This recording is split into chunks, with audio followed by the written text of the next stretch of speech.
Live from Maverik Center in the Salt Lake Valley, it's Utah Grizzlies Hockey. As tonight's last of a three-game series and the third of 6 straight meetings as the Grizzlies take on the Allen Americans. Hi, everybody. Welcome to Utah Grizzlies Hockey. I'm Tyson Whiting. It's the last of a 3-game homestand for the Grizzlies, and it's the third of 6 straight meetings over a 2-week stretch between the Grizzlies and the Allen Americans. Utah's looking to salvage the third and final game of the series, as on Wednesday night, Allen won by a 4-2 score. Utah got goals from Reed Lebster and Jack Ricketts. On Friday night, it was a same 4-2 score with Allen in front, as Utah got a late first period goal from Connor Kelly and a second period goal from Christian Felton. It was a power play goal, as Utah now has a power play tally in 10 of their last 11 games. Certainly two different games. The Grizzlies outshot Allen 34-15 last night, but the Americans got off to a quick start as they scored 3 goals in their first 4 shots, as Harrison Blaisdell scored 2 first-period goals for Allen last night, and then Colton Hargrove scored a 5-on-3 power play goal, and that was 13:04 into the first period. And with that, Dylan Wells was pulled in favor of Kyle Kaiser, who saved 10 of 11. So the key for the Grizzlies tonight is to get off to a fast start. Allen, their worst period statistically over the course of the season has been the first periods. Grizzlies, up until last night, have had some pretty good first periods. So we'll see if Utah can get off to a quick start here tonight. It's the 10th and final game for the Grizzlies in the month of November, and a winning record is on the line for Utah in the month, as they are 4-4-1 in November. So they're looking to make it a winning month. And it is just about the 100th meeting between the Grizzlies and Americans all-time in the regular season. Utah is 40, 34, and 12 all-time against Allen. That's actually nowhere near 100 games. It's actually 86 games that they've met in the regular season. My current time math fails me once again. And we mentioned it last night, the Grizzlies have had quite a few key contributions from first-year pros. In fact, if you think about last night, Connor Kelly became the 6th different Grizzly player to score his first pro goal. And unfortunately, Kelly did suffer an injury that will keep him out of the lineup for quite some time, as he got injured at the very end of the second period. Well, if you're in the West Valley area, come on out and join us. It's Hispanic Heritage Night. The Grizzlies are wearing specialty jerseys for the occasion. You can bid on those game-worn jerseys on the Dash Auction app. When we come back, we'll talk about some of the leaders for the Grizzlies in the month of November. It looks like a good Saturday night crowd is filing in here. We're in business on a Saturday night, and you're listening to the Utah Grizzlies Hockey Network.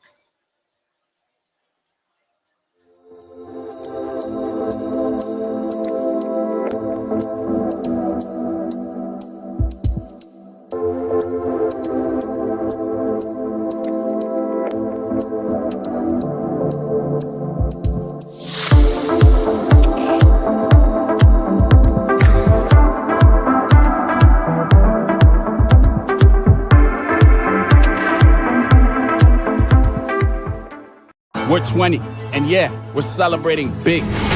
Because in 20 years, we didn't just make the gear. We made hockey cooler. They said we were too loud, too flashy, too different. They told us to tone it down. The Warriors don't tone it down. We go full throttle. And this is just the start. 20 years in, and we're just getting warmed up. We're still the brand that makes the gear you can win in, chirping, partying. And if you thought we were bold before, just wait. The next 20 years start now.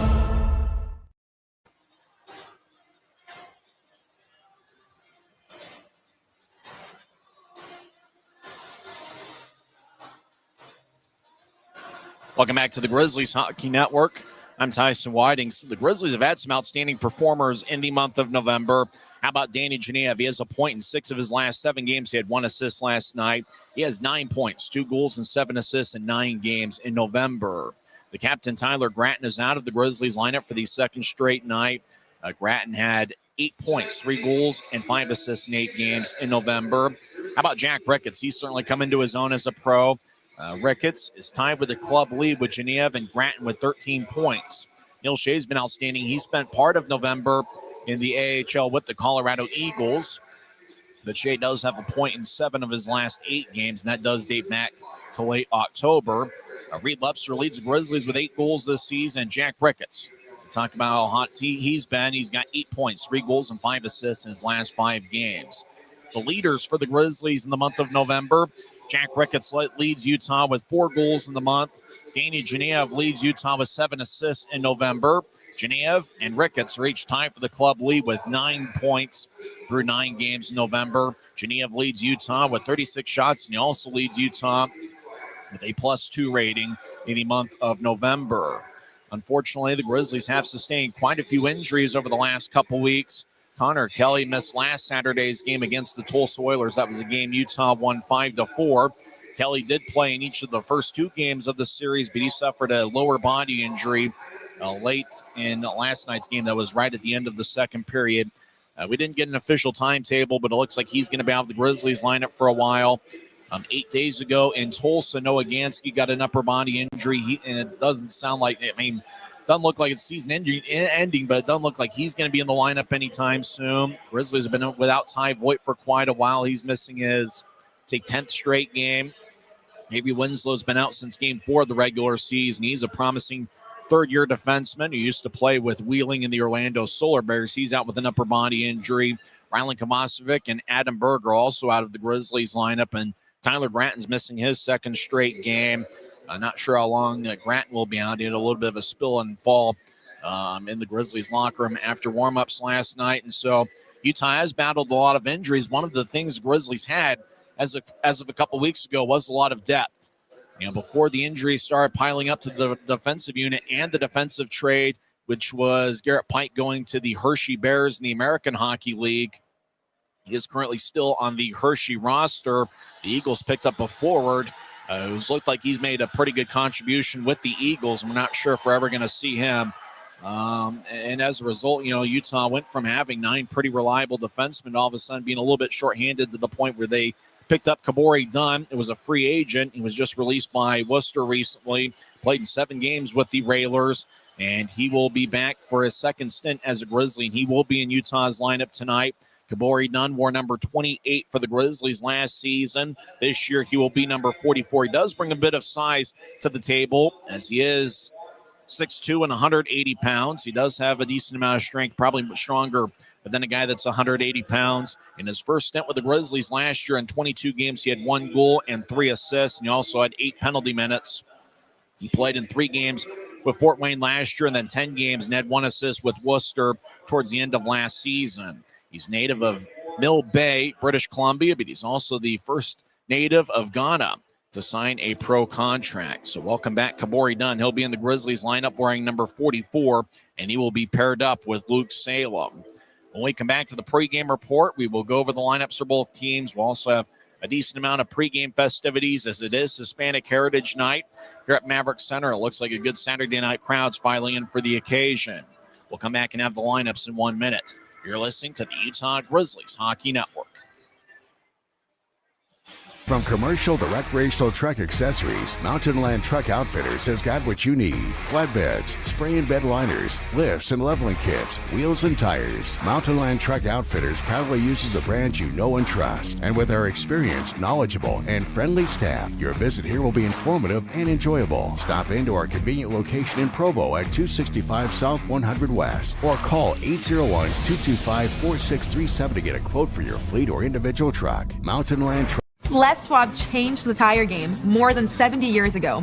Today, we still believe that you should get more from less. Like exclusive tires we design ourselves means more tires made for the roads that you drive, less compromise. And we include America's best tire warranty in every tire we sell. It's more unbeatable warranty, less charging you extra. And our 60-day satisfaction guarantee means you'll be way more satisfied and way less stressed. For all this and more, you get more from less.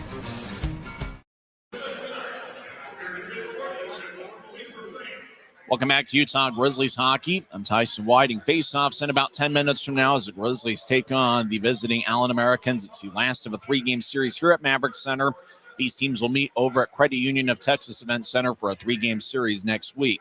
Next Wednesday is the next Grizzlies game, December 3rd, and it's going to be a 9:30 a.m. Mountain Time Zone start, 10:30 locally over in the Dallas Metroplex suburb thing. That's about where Allen is, about 30 minutes from downtown Dallas. Let's go over the lineups for both teams. First for the visiting Allen Americans, who are led by longtime head coach and possible future Hall of Famer Steve Martinson. Martinson's a former NHL player. Acting assistant coach is future League Hall of Famer Matt Register. Getting the start in net's going to be David Tendek. It'll be his 5th appearance of the season in this league. He's got a 1-2 record with 1 shutout. He has a 2.12 goals against average and .941 save percentage. Tendek, among the teams he's been in this league, he played with Rapid City and played against the Grizzlies quite a bit over a few-year stretch. Tendek is 6'1" and 172 pounds. He catches with his right, and his glove side is his right, and his stick side is his left. He played in the third period last night as late in the second period. I'm guessing Marco Costantini got injured as he made a lunging save with his left pad, denying Stepan Timofeyev on what was a pretty impressive save. And that was late in the second period, and Tendek was in there for the third. He stopped all 13 shots he saw. Costantini is the backup. We're not sure about his availability. He might just be in there for emergency purposes. So Tendek's going to get the start in net for Allen. The starting defensive pairing includes Quinn Wormuth, who has 3 assists in 14 games. He is 6'4" and 219 pounds. And he's paired up with Andre Anania, who played last season with Savannah, second-year pro. Anania has 1 goal and 8 assists in 15 games. He's also got a +3 rating. So Wormuth and Anania are the starting defensive pairing. We'll see Sam Sedley, the former Reading Royal and Lehigh Valley Phantom. He's got 8 assists in 15 games. He's paired up with Marco Costantini's twin brother, Anthony, the former Tulsa Oiler. Anthony Costantini has 1 goal in 13 games. And Jackson Decker will be lined up with Braden Simmons Fisher. Fisher, the product of University of St. Thomas. He was a college teammate for a couple years with Grizzly forward Luke Manning. So that's the 6th defenseman. Trevor Ladon is a defensive scratch, and Matt Register's also out of the lineup. He's acting as an assistant coach. Starting forwards for the Americans include Colton Hargrove, who had 1 goal last night. It turned out to be the game winner, 13:04 into the first period. He's got 2 goals and 2 assists in 13 games. 2022-23 league MVP Hank Crone will also be a starter. He has 3 goals and 7 assists in 15 games. And Colby McCauley, 2 goals and 1 assist in 8 games. 3 longtime Americans are in the starting lineup for Allen. McCauley had 1 goal and 1 assist on Wednesday night, and he also scored an insurance goal for the Americans 15 minutes into the second period. McCauley's got a goal in back-to-back games, and he's played. This will be his 9th game with Allen this season. So that's the starting forward line of Crone, Hargrove, and McCauley. We will also see Spencer Asachuk lined up with Braden Watts and Harrison Blaisdell. Blaisdell was the number 1 star last night with 2 goals, and Braden Watts was Allen's leading scorer last year. He had 53 points last season. Also in there is Danny Caddick, who comes back from the AHL's Belleville Senators. First time he's played against the Grizzlies. He'll be lined up with Michael Gildon and Thomas Caron. And we will also see Brad Morrison lined up with Chase Maxwell and Troy Murray. Murray, normally a defenseman, he's acting as a forward. Murray got in a fight with Christian Felton in the first period last night. So that's a lineup for the Allen Americans, who are wearing a red jersey tonight. White numbers, white lettering in the back. It's pretty much the same style jersey that the Americans have worn for many years. Allen comes in with a record of 6-6-3. They're a 500 club this year. They're 3-3-2 on the road. Now for the homestanding Utah Grizzlies, who are led by first-year head coach John Buchanan. The assistant coaches are Ryan Anderson and Jack Skilley. Grizzlies come in with a record of 7-8-2. They've been a pretty strong road club. They are 6-3-1 on the road, but they've struggled a little bit here on the Maverik Center ice with a record of 1-5-1. Getting the start in net is Dylan Wells, who's certainly looking for a bounce-back effort. Wells in 9 games this year has a record of 3-4-2 with 1 shutout, which came on October 24th against Idaho, where he saved 46 shots. He's got a 3.68 goals against average and 885 save percentage. Kyle Kaiser is the backup. Grizzlies are going with 12 forwards and 6 defensemen tonight.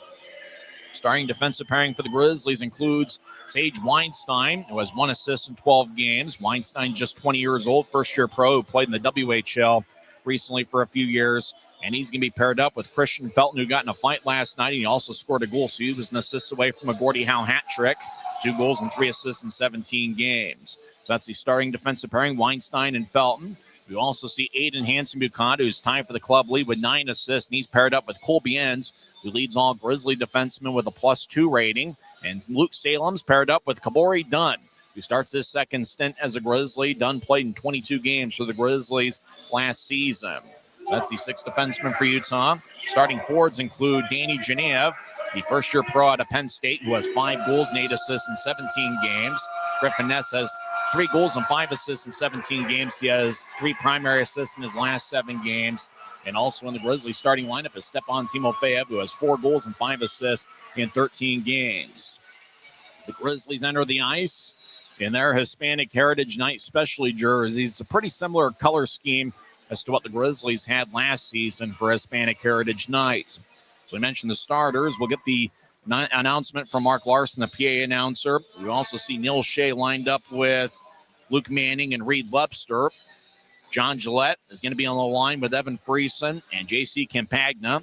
And Christoph Fillion's going to be lined up with Jack Ricketts and Maxime Barbashev. Barbashev, in his second game as a Grizzly, he occupied a screen out in front of Constantini that led to Connor Kelly's late first period goal.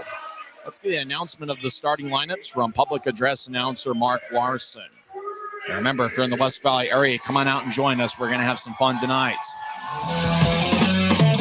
Starting on defense, wearing number 14, Sage Weinstein. On defense, wearing number 42, Christian Felton. At forward, wearing number 10, Stepan Timofeyev. At forward, wearing number 26, Danny Genev. At forward, wearing number 77, Griffin Ness. And protecting our goal tonight, wearing number 32, Dylan Wells. The Grizzlies are... That's the Grizzlies lineup for tonight.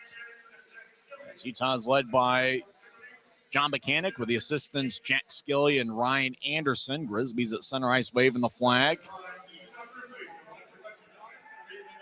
This looks like a Saturday night crowd's filing in here. Hopefully the weather won't be too bad. Apparently we're going to get a little bit of snow tomorrow. These teams will meet 3 times over in Allen, Texas next week. Third of 10 regular season meetings between the clubs. Fans applaud our military salute. And now it looks like we got a color guard here on the Maverik Center ice. Got a couple different songs that will be played here. Taylorsville High Junior ROTC presenting the colors. We'll have a couple songs here before we start things.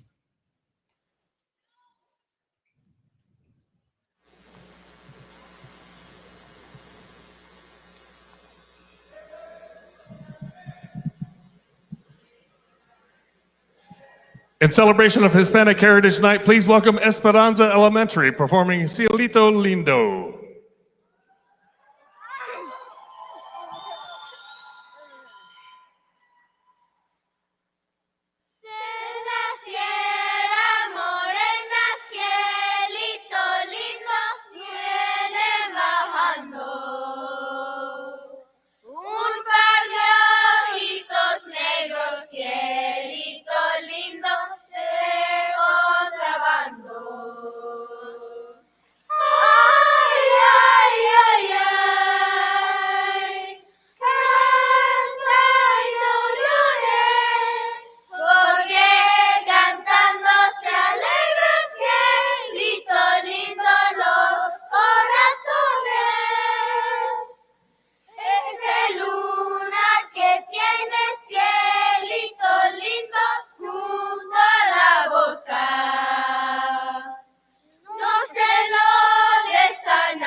Now we'll have our national anthem on a Saturday night.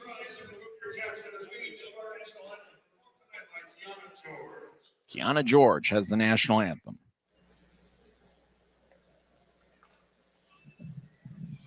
Oh, say, can you see by the dawn's early light what so proudly we hailed at the twilight's last gleaming, whose broad stripes and bright stars through the perilous fights o'er the ramparts we watched were so gallantly streaming, and the rocket's red glare, the bombs bursting in air, gave proof through the night that our flag was still there.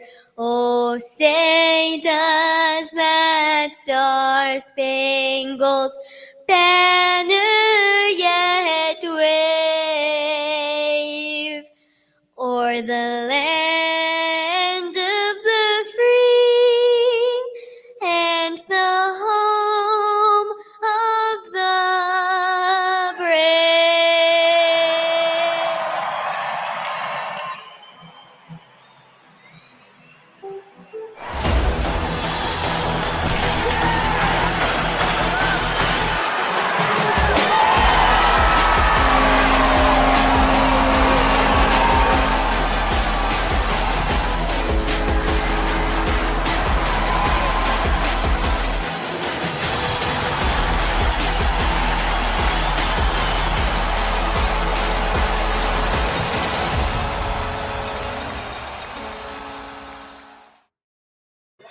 It's a great night for hockey as two big standings points are on the line as the Utah Grizzlies take on the Allen Americans in the last of a three-game series. Remember, the Grizzlies are looking to salvage the third game as Allen won by 4-2 scores on both Wednesday and Friday nights. Neil Shea and Colton Hargrove, as there's a ceremonial puck drop at center ice. Hargrove sporting a beard and kind of a balding head as Neil Shea, he's been one of Utah's best performers so far this season. Shea's got a point in 7 of his last 8 games. Dylan Wells looking for a bounce-back effort tonight. He saved 1 of 4 last night, and he's back in there. Wells last season spent some time with the Allen Americans. It's the 5th different team in this league that Wells has played on. Last year, Wells also played in 10 games with the Tucson Roadrunners and had an even .900 save percentage. In 20 games with Allen last year, he had a 7-9-3 record with a .896 save percentage. Wells, a former 5th-round draft pick by the Edmonton Oilers back in 2016. The Grizzlies kind of skating around. A couple different puck drops here at center ice before we start things. Luke Manning take the draw with Colton Hargrove at center ice. Ceremonial puck drop. Tyler Gratton, the Grizzlies captains, out for the second straight game. Luke Manning and Neil Shea are wearing the A's on their specialty jerseys. Go to the Dash Auction app and you can bid on those game-worn uniforms. In net for Allen's going to be David Tendek. Tendek's got some experience in this league with Rapid City, Atlanta, as well as Wheeling, Idaho, and Florida. And the Grizzlies know him from his time with Rapid City. He was with the Rush from 2020 through 2022. He played in 2 games with Florida earlier this season. This is his 3rd game with the Americans. Utah will start out with the forward line of Griffin Ness along with Stepan Timofeyev and Danny Geniev. Taking the draw is Ness against Colton Hargrove. And we're underway. Grizzlies skate from right to left as we see it from high top section 114. Allen from left to right. They win the first face-off as Hank Crum will move it ahead. It goes past Hargrove. No icing. As McCauley overskated it, Hargrove moves it ahead, and it's one-handed by Anania towards the far corner. As Grizzlies continue their battle, is on the back check was Crone. He'll slide it towards the near corner. Puck hippity hops towards the Utah line. It goes to center ice. As Felton with the puck skates down the middle, take a righty shot, saved by Tendek, and it's swept away by Anania towards the far wing boards. Ness gets pushed in the corner, starting past Geniev. He'll look for a shot. He gets back checked by Hargrove. We get a whistle, and I think Utah's going to get an early power play as Genev accepted the puck in front of the crease, looked for a shot and didn't get much on it as he lost his balance. Colton Hargrove was on the back check, and Hargrove's going to pick up a penalty. I imagine it's going to be a hook, and 39 seconds in, Utah is going to get their first power play. Referee tonight is Chaz Noche. Hooking's the signal. Noche is the referee. Tyler Keston and Andrew Collins are the linesmen. Utah's power play is 19.4% this season. Allen has a pretty strong penalty kill at 88.1%. Fans still filing in here on a Saturday night. Utah wins the draw. Manning gets up top to Hanson Bukata, who has 5 power play assists this season. He'll move it to the left side, center pass to Shea. Lefty shot, and he didn't get much on it as he had Sam Sedley out in front of him. Puck towards the right corner. Allen gets it behind the net. Anania skates towards the left corner. He's being shadowed by Shea. Now behind the net, Utah gets it. They'll feed it back to Shea in the left circle. Shea moves to the left goal line. To Lepser back to Shea. One-timer. Kick saved by Tendek. Rebound shot saved by Tendek again. Now shot from the far goal line. Saved by Tendek again. Anania battles with Lepster. Puck kicks towards the left corner. Shea gets it. Slides it back to Lepster. Lepster will fling it back to the left point for Hanson Bukata. Over to Shea. Back to Lepster. Lepster dancing around back to Shea's in the left circle. Take a lefty shot and it goes high. Glove side on Tendek. Puck ricochets off the glass. About 50 seconds into Utah's power play. We played a minute and a half. Still no score. Shea gets back on the left side. Tried to center it out in front towards Lepster. And the puck lifted a little bit too high for Lepster to collect it. Shea back to the left wing. Takes a lefty shot. Glove saved by Tendek. Boy, Grizzlies did a good job moving the puck around. Neil Shea and Reed Lepster certainly working it pretty well. Shea had a couple shots from the left wing. He was denied by Tendek on a glove save. A minute 40 in. So draw's going to be in the left circle. Both teams switched up skaters. Evan Friesen will take the draw for Utah. Watch out for Danny Genev and Christian Felton. Timo Feyev also on the ice as well. And Griffin Ness. It's a party of 5 for Utah. Allen will helicopter it all the way towards Dylan Wells, who collects it at the near goal line. Grizzlies will get it to Felton. He's behind Utah's net. 45 seconds left in Utah's first power play. Still no score. Grizzlies have taken the first 5 shots on goal. Felton over the offensive blue, dump it into the left corner. Felton backhands it across from one corner to the other, dancing around as Griffin Ness will feed it up top. Danny Genev will pedal towards the right corner, get it to Friesen. Now it's the left side.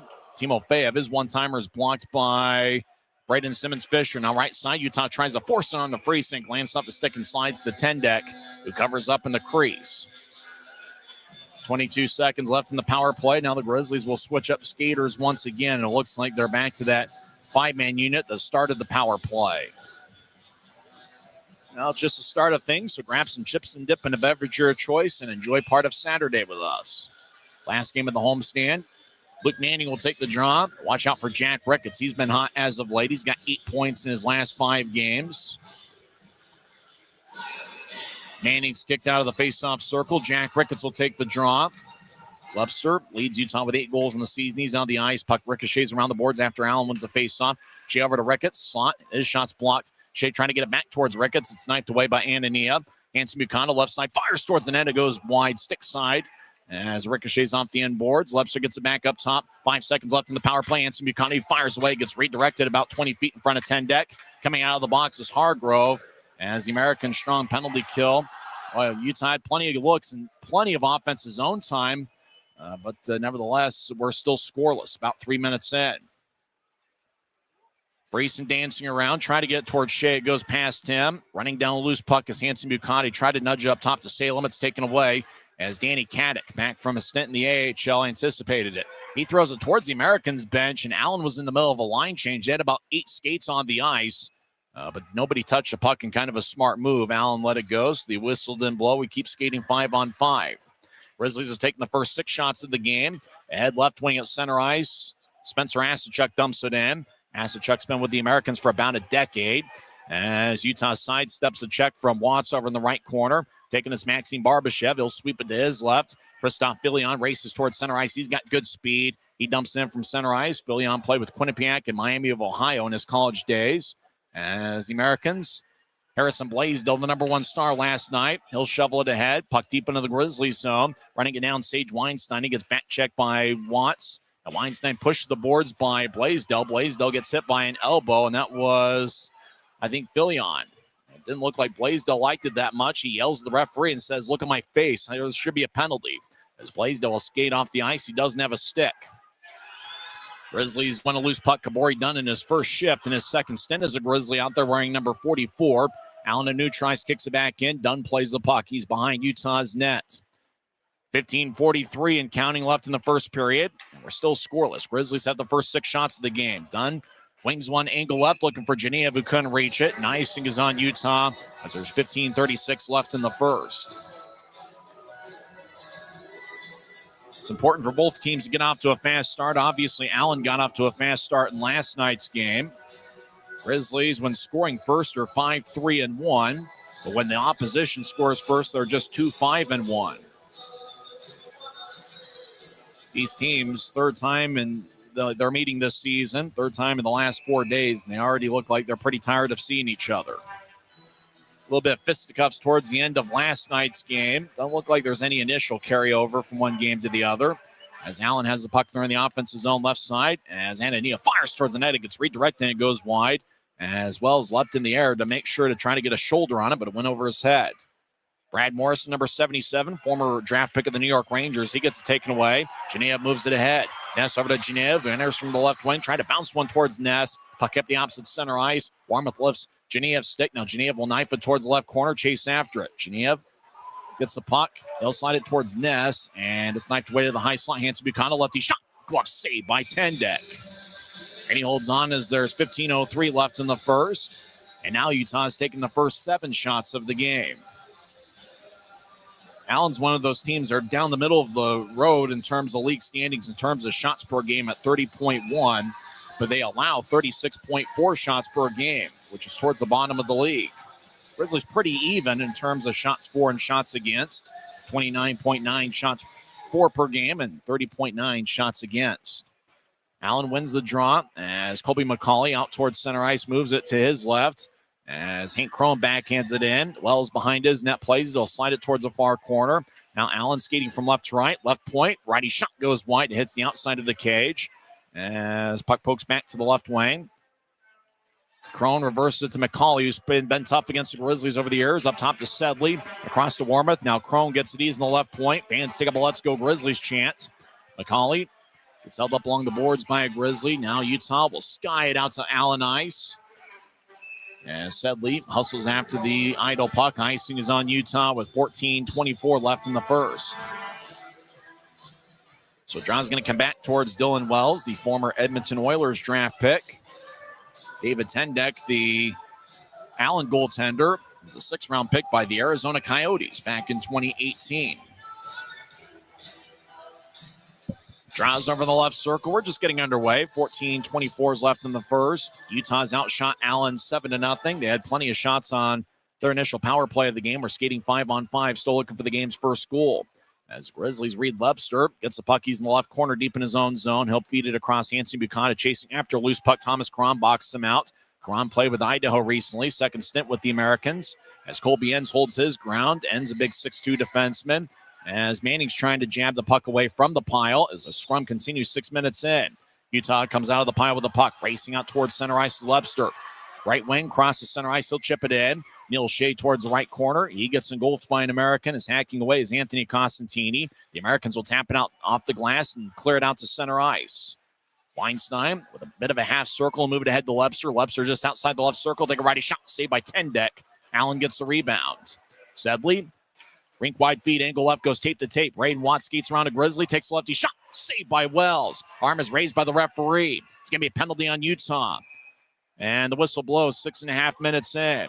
Hooking's going to be the call. Actually, it's going to be a slash, and Allen will get their first power play on the other side. Still no score. Utah's outshot Allen 8-1. 13:27 is the time remaining.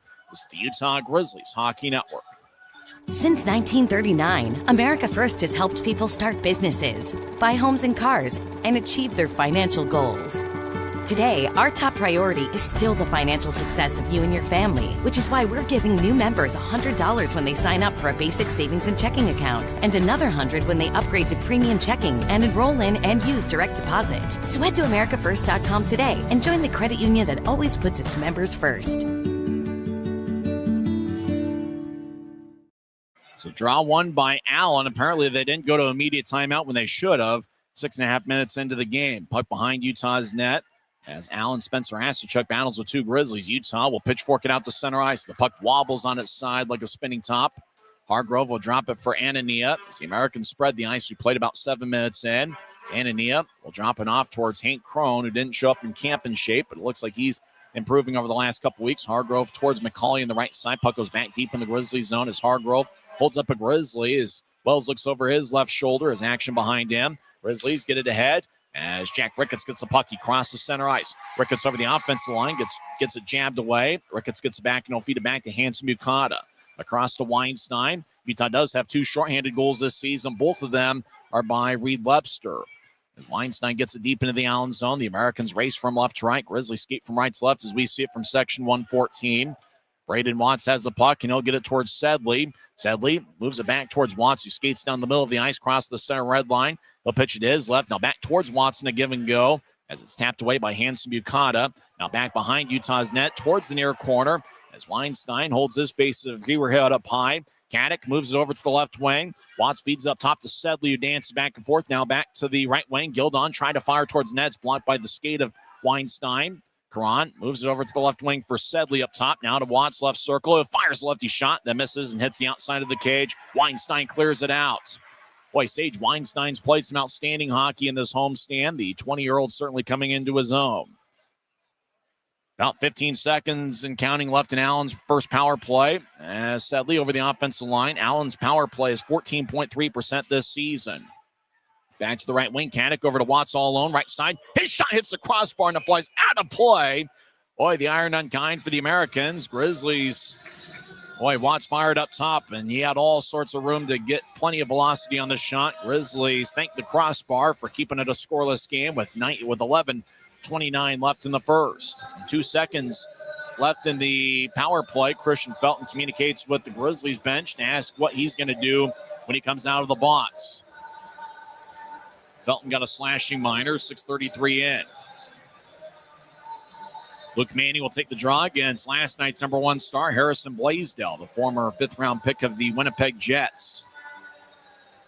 And that was back in 2019, 134th overall. Out of the box is Felton. Utah's is 1 for 1 on the penalty kill.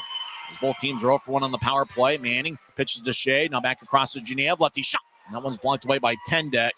As the Americans get it ahead. Troy Murray, normally a defenseman, he's acting as a 40. Fought Felton in the first period last night. Puck moves towards the near side. Allen still in their own zone. The Americans get it out to center ice. Blaisdell over the offensive line. Moves towards his left. Blaisdell fires lefty shot. Glove saved by Wells. He snatched it about knee high. And now we have a timeout with 8:58 left in the first.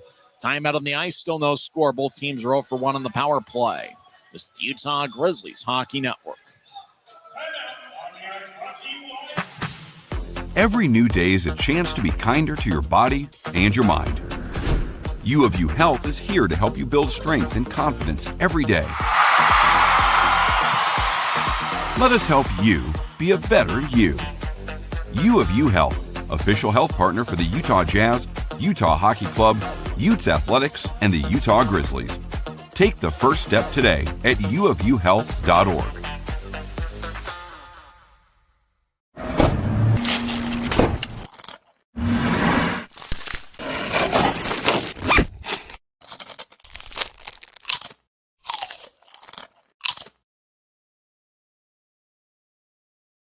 When you pay with the Nitro card at Maverik, you always save 10 cents or more on fuel every gallon, every day. And you could save a whole lot more thanks to Nitro Best Price.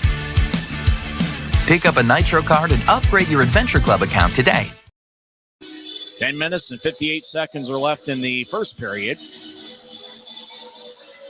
Still no score. Utah with 9 shots, and Allen has 2.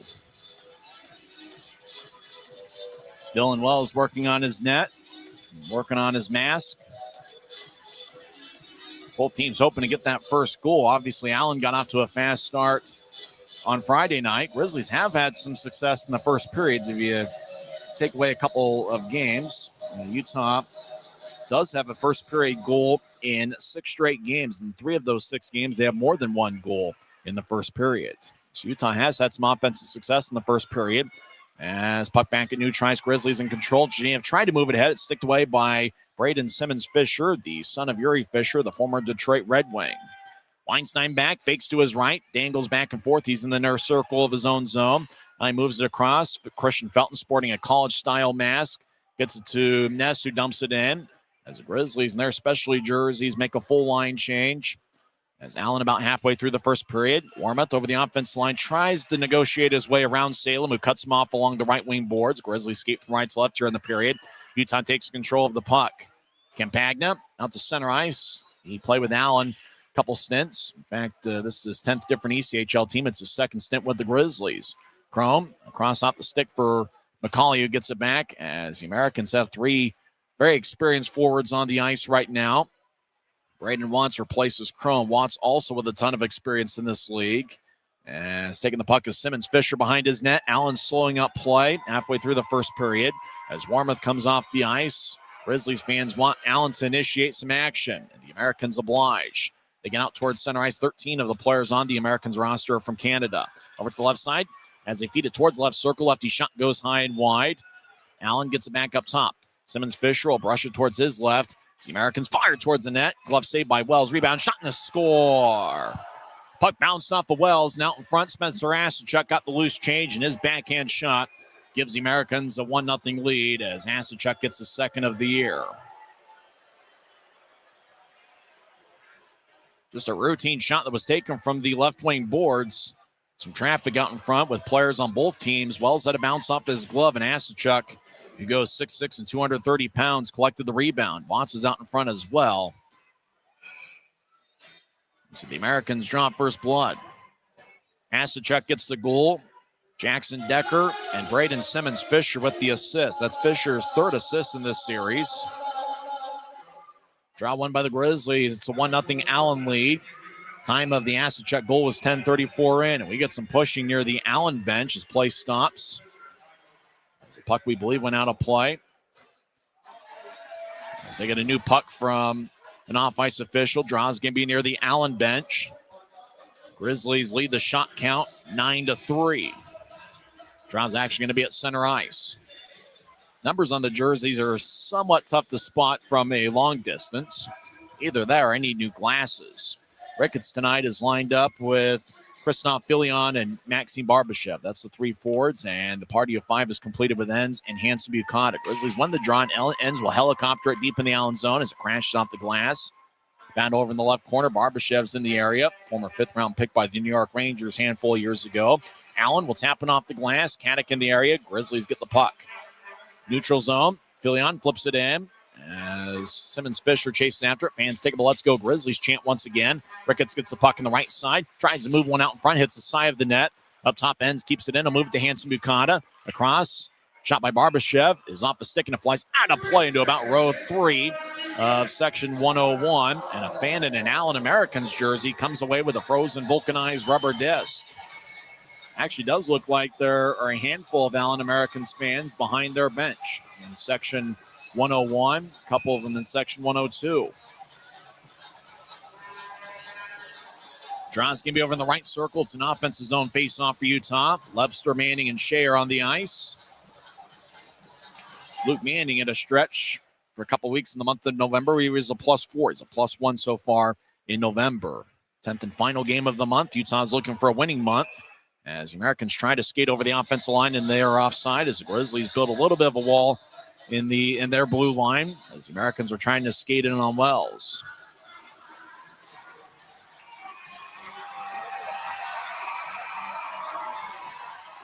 Draws at Neutrice. Everybody having a good time here on a Saturday night. Watts will take the draw against Luke Manning. Manning takes a lot of the key face-offs for the Grizz. Utah wins the draw.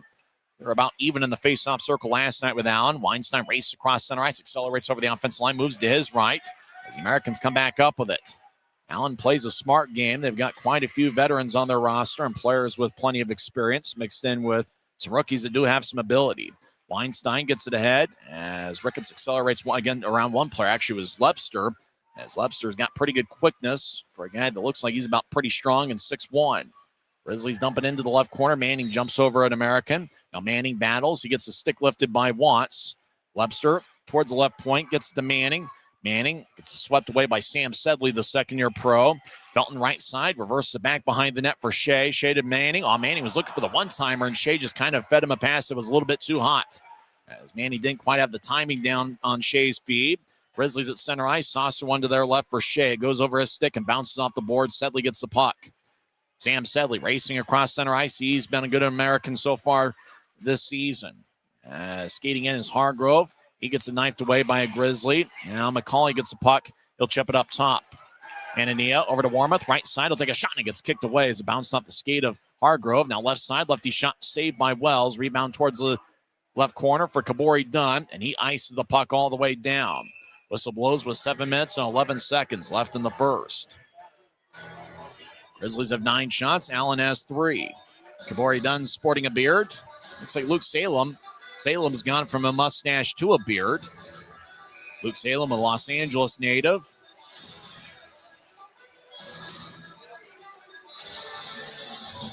Fans having a good time here tonight. Kind of a late arriving crowd here on a Saturday evening. Next home game for the Grizzlies will be 11 days from now as they take on Guy Krenz and Jared Youngman's Atlanta Gladiators. That's going to be December 10th. Get your tickets to UtahGrizzlies.com. The Gladiators will be in town December 10th, 12th, and 13th. Off the drop, puck goes to the left point. Lefty shot is helicoptered on to Wells, who gloves it about waist high. 7:07 left in the first. Make a note of 2 weeks from now, December 13th, it's going to be Teddy Bear Toss night. Make sure to get your new and unused stuffed animals and teddy bears to bring on the ice to throw after Utah's first goal. It's going to be a ton of fun. Teddy Bear Toss has gotten bigger and bigger each year, and we had over 5,000 teddy bears last season, and the Grizzlies certainly want a big number for their final hunt. Draws over in the left circle, but looks like we'll do it over again. Griffin Ness out there with Timofeyev and Danny Genev. Hargrove's kicked out of the circle. Colby McCauley will take the draw. McCauley had a Gordie Howe hat trick a few years ago against the Grizzlies when he was a member of the Idaho Steelheads. I remember the final part of that Gordie Howe hat trick was a fight against Jack Jenkins, a Notre Dame product. And Anil left point gets to the right side. McCauley sweeps it out in front. He looked to get Hargrove out in front of the net. Hargrove is occupied by Colby Enns. Enns gets the puck, and he'll tattoo it off the glass. Puck ricochets all the way down deep in the American zone, and Utah is going to get called for icing once again with 6:47 left in the first. Quite a few draft picks on the Allen roster. Colton Hargrove was a former 7th-round pick by the Boston Bruins back in 2012. Grizzlies have quite a few draft picks, and we'll go over those later on in the broadcast. A few of them are on the ice and in the lineup here tonight. Draws in the left circle. Allen wins the faceoff. Americans get it towards the left circle. Bounced off the stick of Braden Watts. Genev, tried to loft it up, but it was gloved by Harrison Blaisdell to keep it in. Former Jets draft pick. Out to center ice. Grizzlies get it to Genev. And as I tried to skate towards the corner, he got poked away by Simmons Fisher. Has been impressive in this series. Braden Watts crosses center ice, and he'll nudge it in. Chasing after it's Blaisdell. He's got good speed. Gets there about the same time as Hanson Buchanan as they hip each other. As Hanson Buchanan continues to hold his ground. 3-on-3 scrum. As getting some lumber on American was Colby Enns. Enns gets around Braden Watts. He'll chip it out towards center ice. And it looks like it's going to be icing once again on the Grizzlies. What's the old saying about icing the puck so much? You can open up a bakery. Well, we might as well. I think over in section 119, they're actually getting the building blocks ready for a bakery. And the Grizzlies are certainly supplying all the ice necessary. So Drow's going to be over in the left circle. Griffin Ness will take it for Utah. Quite a few whistles here in this segment of play. Allen leads 1-0, and Spencer Asachuk scored 10:34 in, with Jackson Decker and Braden Simmons Fisher, 2 defensemen, getting the assists. Constantini keeps in as the puck ended up in the high slot after the draw. Thomas Caron slides one towards the left wing. Sedley all alone. Backhand shot saved by Wells. Scrum along the left corner boards. Grizzlies skate from right to left during the period. Puck slides towards the right corner. Loose puck. Enns gets hit in the back by Caron, but Enns is able to move it ahead. Out to center ice.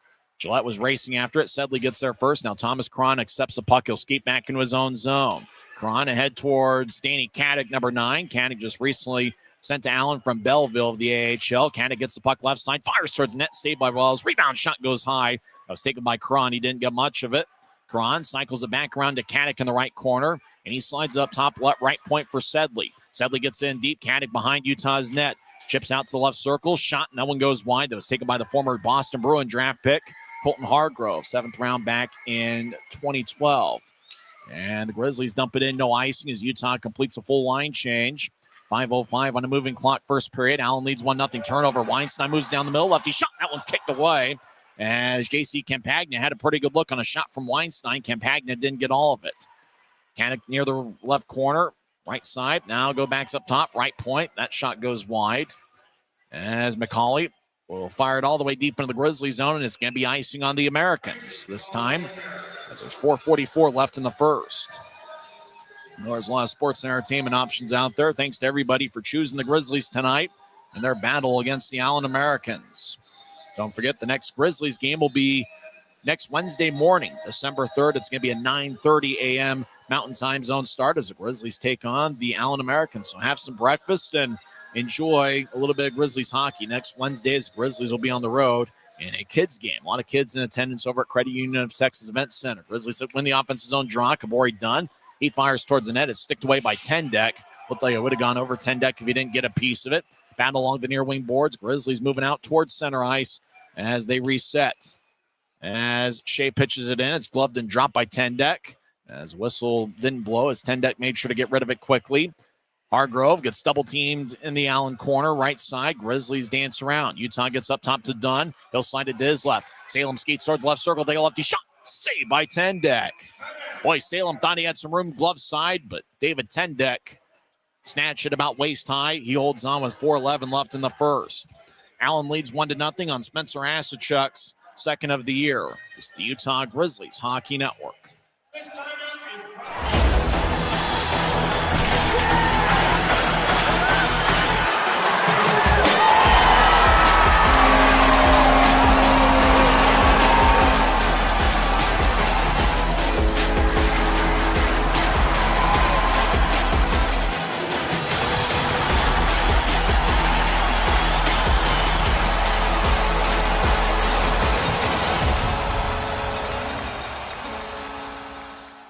Les Schwab changed the tire game more than 70 years ago.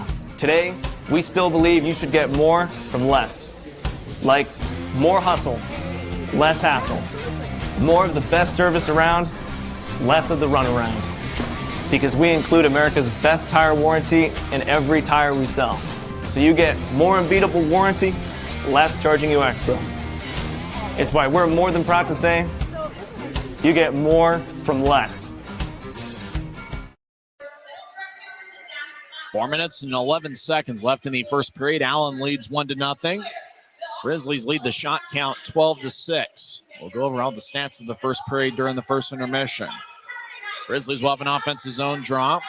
Luke Manning will take the draw for the Grizz. He played at St. Thomas for 4 years. He started his college career at Air Force, and then during the pandemic transferred to St. Thomas. He was a teammate at the University of St. Thomas with a pair of Allen Americans, Braden Simmons-Fisher and Trevor Ladon.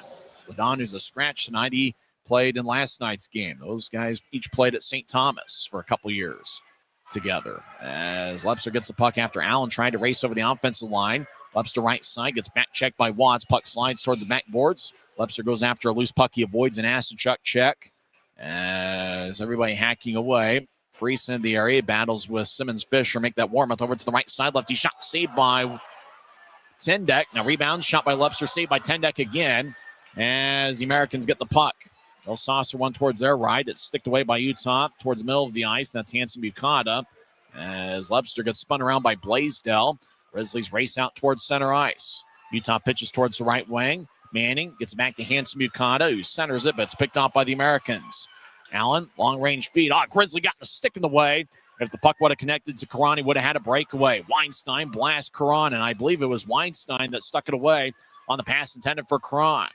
Weinstein skips it out to center ice, and Simmons-Fisher will fire it in. It's sticked away by Wells.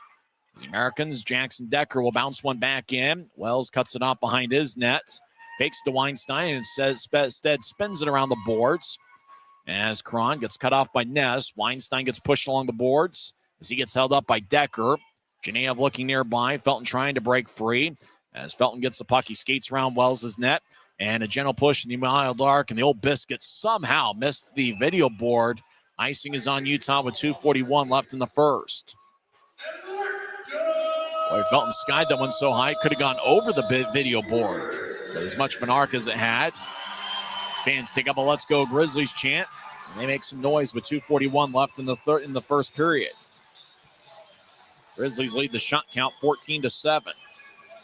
Utah's looking to find a way to get a victory at home. They've been a strong road team. In fact, road teams have actually had a lot of success in this league. In fact, road teams overall in this league have a winning percentage of .533. That's right, road teams have won more games in this league so far this season than home teams.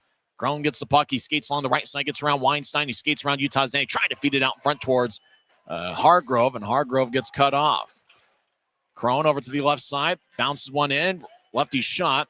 It was fanned on by McCauley. Didn't get all of it on a bouncing puck from Crone on a centering feed. Hargrove in the left point. He'll fire it back in off Utah's backboard. Sedley gets there about the same time as Ness. They spin each other around.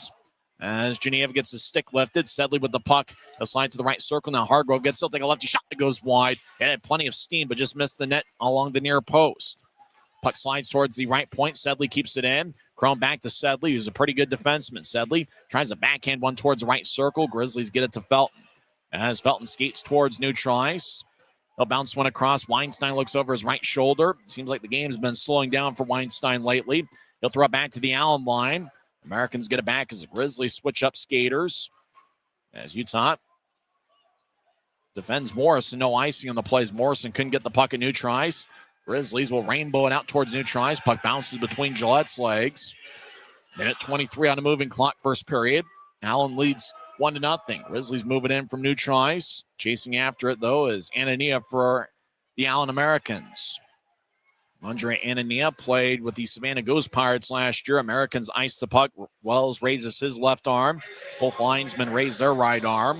And the Grizzlies have an offensive zone draw with 1:06 left in the first.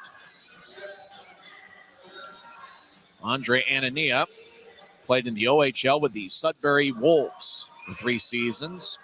Last year with Savannah, Anania had 4 goals and 7 assists in 51 games. So see if the Grizzlies can find a way to get on the board. Ricketts is out there with Barbashev and Filion. Utah wins the draw. Hanson Buchanan's shot, and that one's sticked away by Morrison. Puck to the right corner as Warmoth gets physical with the Grizzly. Now Barbashev slides it up top as Hanson Buchanan, left side, his shot's wide. As Hanson Buchanan paired up with Colby Enns tonight. As Ricketts keeps it in. As Barbashev gets pushed along the boards, he gets back to his feet. Actually, Barbashev is over in the left corner up top to Hanson Buchanan. He fires it in deep, it goes wide. Ricketts on a wraparound. Instead, he keeps it. Right side, he'll take a lefty shot that goes wide. He missed the net stick side on Tendek, which is the far side as we see it. Ricketts gets lumbered. As 2-on-2 scrum, Ricketts comes out with the puck. He skates towards the right corner, shields Allen from the puck. Puck bounces towards Filion, who gets cut off by Warmoth, and the Americans will skip it out. Puck wobbles in the Grizzly zone. Allen fits in the line change. Utah will move it ahead from blue line to blue line. Ricketts bounces it to the left corner as Lepster will feed it across. Shea gets the puck, dances around the right side. 5 seconds left in the period. He fires towards the net, and it goes wide. 3 seconds left. Allen will watch the time run out as Simmons Fisher collided with Shea at the buzzer. And that will do it for 20 minutes here at Maverik Center as the Americans lead 1-0. Spencer Asachuk scored 10:34 in, with Jackson Decker and Braden Simmons Fisher gave the assist.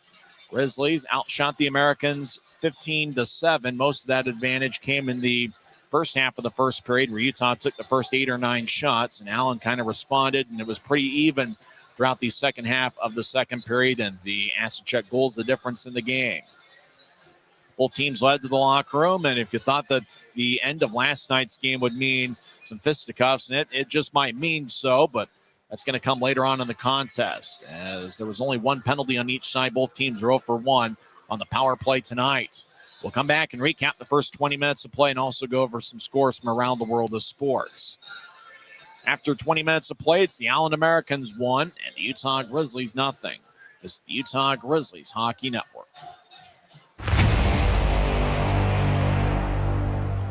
Tonight's game is brought to you by the ECHL, celebrating its 38th season of affordable family entertainment. The ECHL would like to thank everyone in attendance for your support of ECHL hockey. The ECHL would also like to recognize the following league sponsors: AMI Graphics, exclusive signage provider; Athletic Knit, official jersey supplier; Baron Rings, official championship ring supplier; BFL Canada Insurance and Sutton Special Risk, sponsors of the 2026 ECHL Hall of Fame induction ceremony; Dash, official mobile auction platform; The Fairley Group, official commercial insurance provider; Flow Sports, exclusive streaming provider; Hotel Planner, official hotel reservations partner; Howie's Hockey Tape, exclusive hockey tape and lace provider; In Glasgow, exclusive puck provider; Prolific One, exclusive secondary ticketing partner; and Warrior, exclusive on-ice equipment provider and title sponsor of the 2026 ECHL All-Star Classic.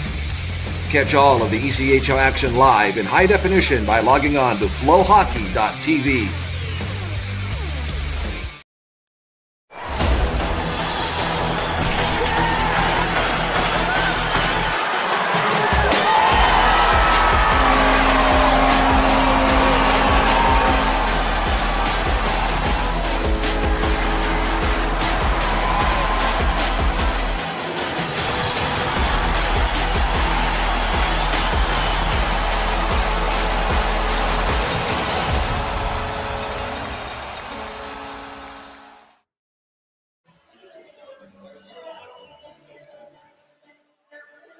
Now we have a group dancing at the Maverik Center ice as everybody's having a good time. First intermission here at Maverik Center, and the Americans lead the Grizzlies 1-0. The difference in the game, 10:34 in. Spencer Asachuk got his second goal of the year with Jackson Decker, and Braden Simmons-Fisher getting the assist. They continue their dance here on the Maverik Center ice. Looks like there's quite a few people dancing here, and for the first period, Utah had 15 shots. 6 were considered scoring chances. For the Allen Americans, 7 shots, and 3 were considered scoring chances. Both teams won 11 faceoffs in the first period. It was interesting when you talk about the box score. You know, the Grizzlies had about the first 7 or 8 shots on goal in the first period. And, you know, like we said, it was a pretty evenly played first frame, with the difference being the Asachuk goal. Utah got an early power play, and it was about 30 seconds into the game where Utah got their power play, as Colton Hargrove got a hooking minor 39 seconds in. And the Grizzlies had 5 shots on that power play. Neil Shea probably had 3 or 4 of them, but they did everything but score on that power play. Allen had a power play as Christian Felton got a slashing minor, 6:33 in, but no shots for Allen on their power play. Both teams have been pretty good in the penalty kill department, and both teams are trying to improve defensively from one year to the next. Both Utah and Allen were the bottom 2 teams in terms of goals allowed per game, and both clubs have improved on the defensive side of things. We mentioned the Allen goal. Asachuk got a second of the year, 10:34 in, with Decker and Simmons-Fisher gained the assist. Of the 15 shots Utah had in the first period, Neil Shea had 4, Reed Lepster and Danny Genev with 2, and then 7 other Grizzlies with 1 shot each. For the Americans, they had 7 shots in the first period. Nobody had more than 1. Obviously, Asachuk found the back of the net, 10:34 in. Dylan Wells in net for Utah saved 6 of 7, and David Tendek for Allen, he has saved all 15 that he has seen. So we'll see what happens here in the second period. The Grizzlies have been a pretty strong second period club so far this season. There are the first period stats if you're watching on Flow Sports. Both teams 0 for 1 on the power play. Grizzlies 6 scoring chances to Allen's 3. Both teams won 11 faceoffs. Both teams had 6 hits, and both had 2 giveaways. You're looking at that power play shot department where the Grizzlies had 5 in their 2-minute power play, which came early in the game. That was certainly a good opportunity for the Grizzlies to get on the board. They had plenty of offensive zone time. If I remember right, Allen only really cleared the puck out once. Shea had some good looks, and they were really moving the puck around with Lepster and Ricketts. And Aiden Hansen-Bucott is a pretty good quarterback on that top power play unit. Grizzlies do miss a little bit of that with Garrett Pike getting traded in an American Hockey League deal. It was definitely not one the Grizzlies wanted to have, as Pike was certainly a dependable defenseman. And unfortunately for the Grizzlies, the player the Eagles traded for is currently in Colorado, and it's uncertain or unknown as to whether that forward's ever going to be a Grizzly. And so that's one of those that you know the Grizzlies have had some injuries pile up on the blue line with Gansky and Connor Kelly. Kelly's probably going to be out a decent amount of time with the lower body injury. Grizzlies have been without Avery Winslow since the fourth game of the season. And obviously, Pike getting traded in the deal that wasn't even meant, the Grizzlies didn't even make the trade. He had an AHL contract, and the Eagles had his contractual rights, and they decided to move on. And that's just a tough break, but that, unfortunately, that's just the way it goes. Nice. Taylorsville dance group, they're coming off the ice. That was a very impressive dance. Well, before we head for a timeout and go over some NHL scores, let's go over some scores in this league. In overtime, Guy Krenz and Jared Youngman's Atlanta Gladiators get a victory as Isaac Walter scored 5:32 into the extra session. Former Grizzly Keaton Mastrodonato had a third period goal for the Swamp Rabbits in the loss as Atlanta defeats Greenville 3-2. Wheeling defeats Cincinnati 8-3. I believe Craig Armstrong picked up a goal for Wheeling. It was their third goal of the night. Wheeling, they've been outstanding so far this season. They are 13-3 on the year. They defeat the 9-6-1 Cincinnati Cyclones. A couple games in progress. Obviously, the Grizzlies in their battle here against the Allen Americans at Maverik Center. First intermission over at the Monument. Idaho gets first period goals from Liam Malmquist and Robbie Holmes. Idaho leads Rapid City 2-0. A game that's getting underway in a few minutes over at Tahoe Blue Event Center. Tulsa, and their 7-7 record there at the 11-6-1 Tahoe Night Monsters. Other action in the league games have gone final. Wichita defeats Kansas City 5-1 in a Mountain Division showdown. Former Grizzly Luke LeMaster scored the lone goal for the Kansas City Mavericks. Maine over Jeff Carr's Norfolk Admirals, 4-1 the final score there. Orlando has now won 2 in a row. Break up the Solar Bears. They defeat South Carolina 3-1. Greensboro gets a 4-1 victory over the Jacksonville Icemen. In a shootout, Indy defeats Toledo 3-2. That game played in Fishers, Indiana, hometown of Mike Folta. Florida over Savannah 5-2. Former Grizzly Taryn Pfizer had a goal for the Everblades as Florida picks up a victory. Will Cranley was the backup goaltender. Johnson saved 15 of 17 in nets. Former Grizzly Kyle Betts was also in there for the Everblades, the perennial championship contender. Worcester defeats Adirondack 5-2. And Trois-Rivières, the defending champions, defeat Reading 3-0, the final there.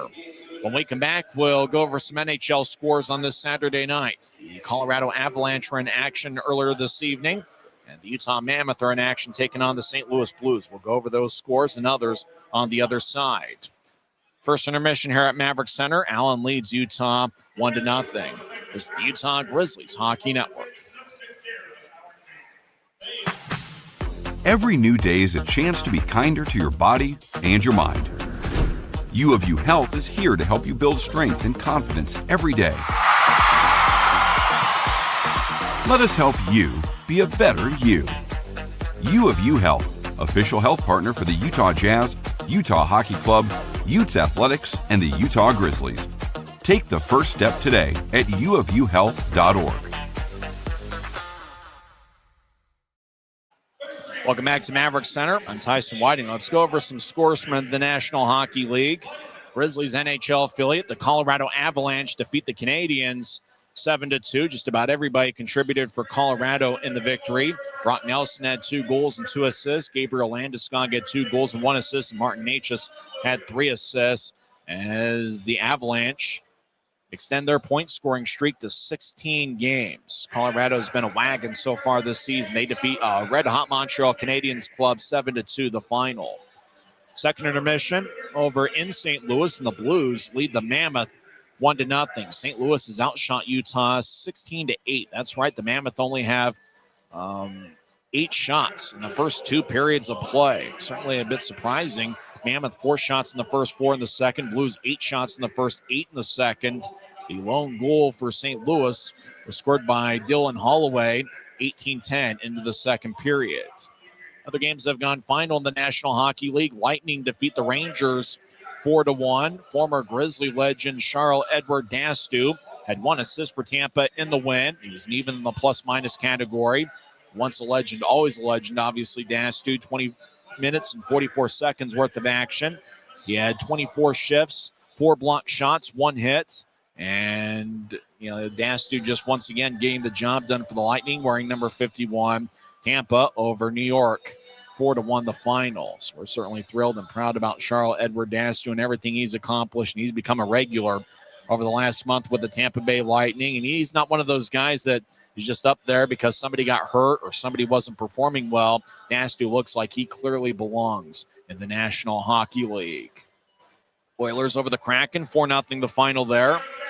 As Connor McDavid, Zach Hyman, Leon Draisaitl, and Ryan Nugent-Hopkins each scored goals. So Edmonton's big guns get the job done. And Stuart Skinner got a 26-save shutout, much to the surprise of a lot of people in Canada. Skinner is capable at times, and he pitched a shutout for the Oilers, 4-0 the final over the Seattle Kraken. Other finals in the National Hockey League. Bruins in a shootout defeat the Red Wings 3-2. Shootout game winner scored by Casey Middlestat. Flyers over the Devils 5-3. Maple Leafs and Hockey Night in Canada, they defeat the Penguins 7-2. Jets over the Predators 5-2.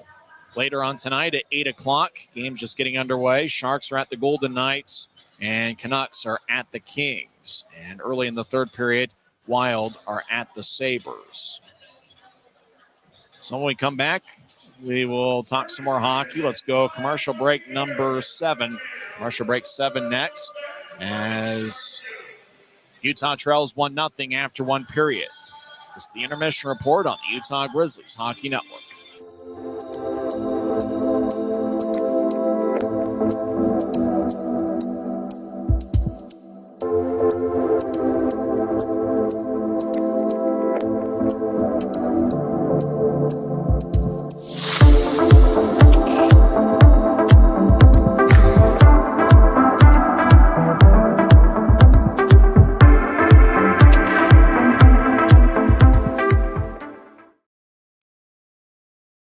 Since 1939, America First has helped people start businesses, buy homes and cars, and achieve their financial goals. Today, our top priority is still the financial success of you and your family, which is why we're giving new members $100 when they sign up for a basic savings and checking account, and another $100 when they upgrade to premium checking and enroll in and use direct deposit. So head to AmericaFirst.com today and join the credit union that always puts its members first. We're 20, and yeah, we're celebrating big. Because in 20 years, we didn't just make the gear, we made hockey cooler. They said we were too loud, too flashy, too different. They told us to tone it down. The Warriors don't tone it down, we go full throttle. And this is just the start. 20 years in and we're just getting warmed up. We're still the brand that makes the gear you can win in, chirping, and partying. And if you thought we were bold before, just wait. The next 20 years start now. Les Schwab changed the tire game more than 70 years ago. Today, we still believe you should get more from less. Like more hustle, less hassle. More of the best service around, less of the runaround. Because we include America's best tire warranty in every tire we sell. So you get more unbeatable warranty, less charging you extra. It's why we're more than proud to say, you get more from less.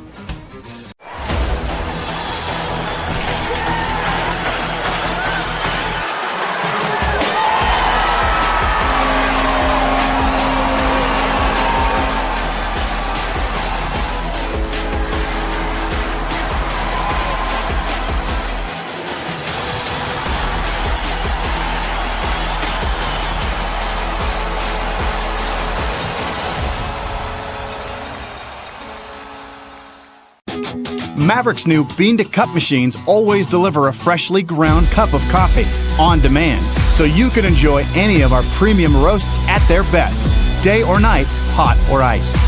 Enjoy a fresh cup today. Welcome back to Maverik Center. We're about set for second period action in about 3 minutes worth of real time. Grizzlies 15 shots in the first period. Neil Shea led the way with 4. Reed Lepster and Danny Genev with 2, and then 7 other Grizzlies with 1 shot each. And it's really not surprising to see those 3 among shooting leaders. It's the 10th and final game in November.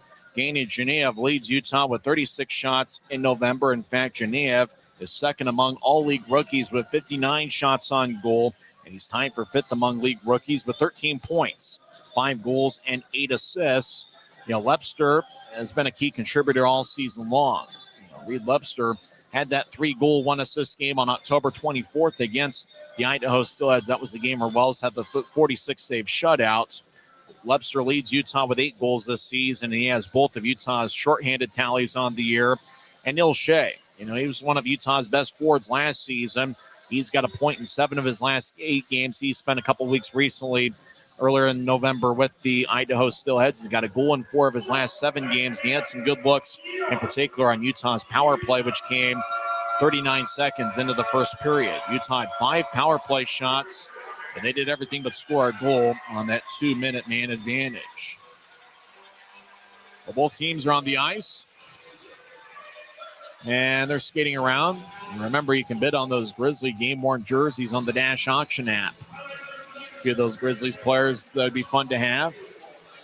As we show some highlights on the video board and on Flow Sports.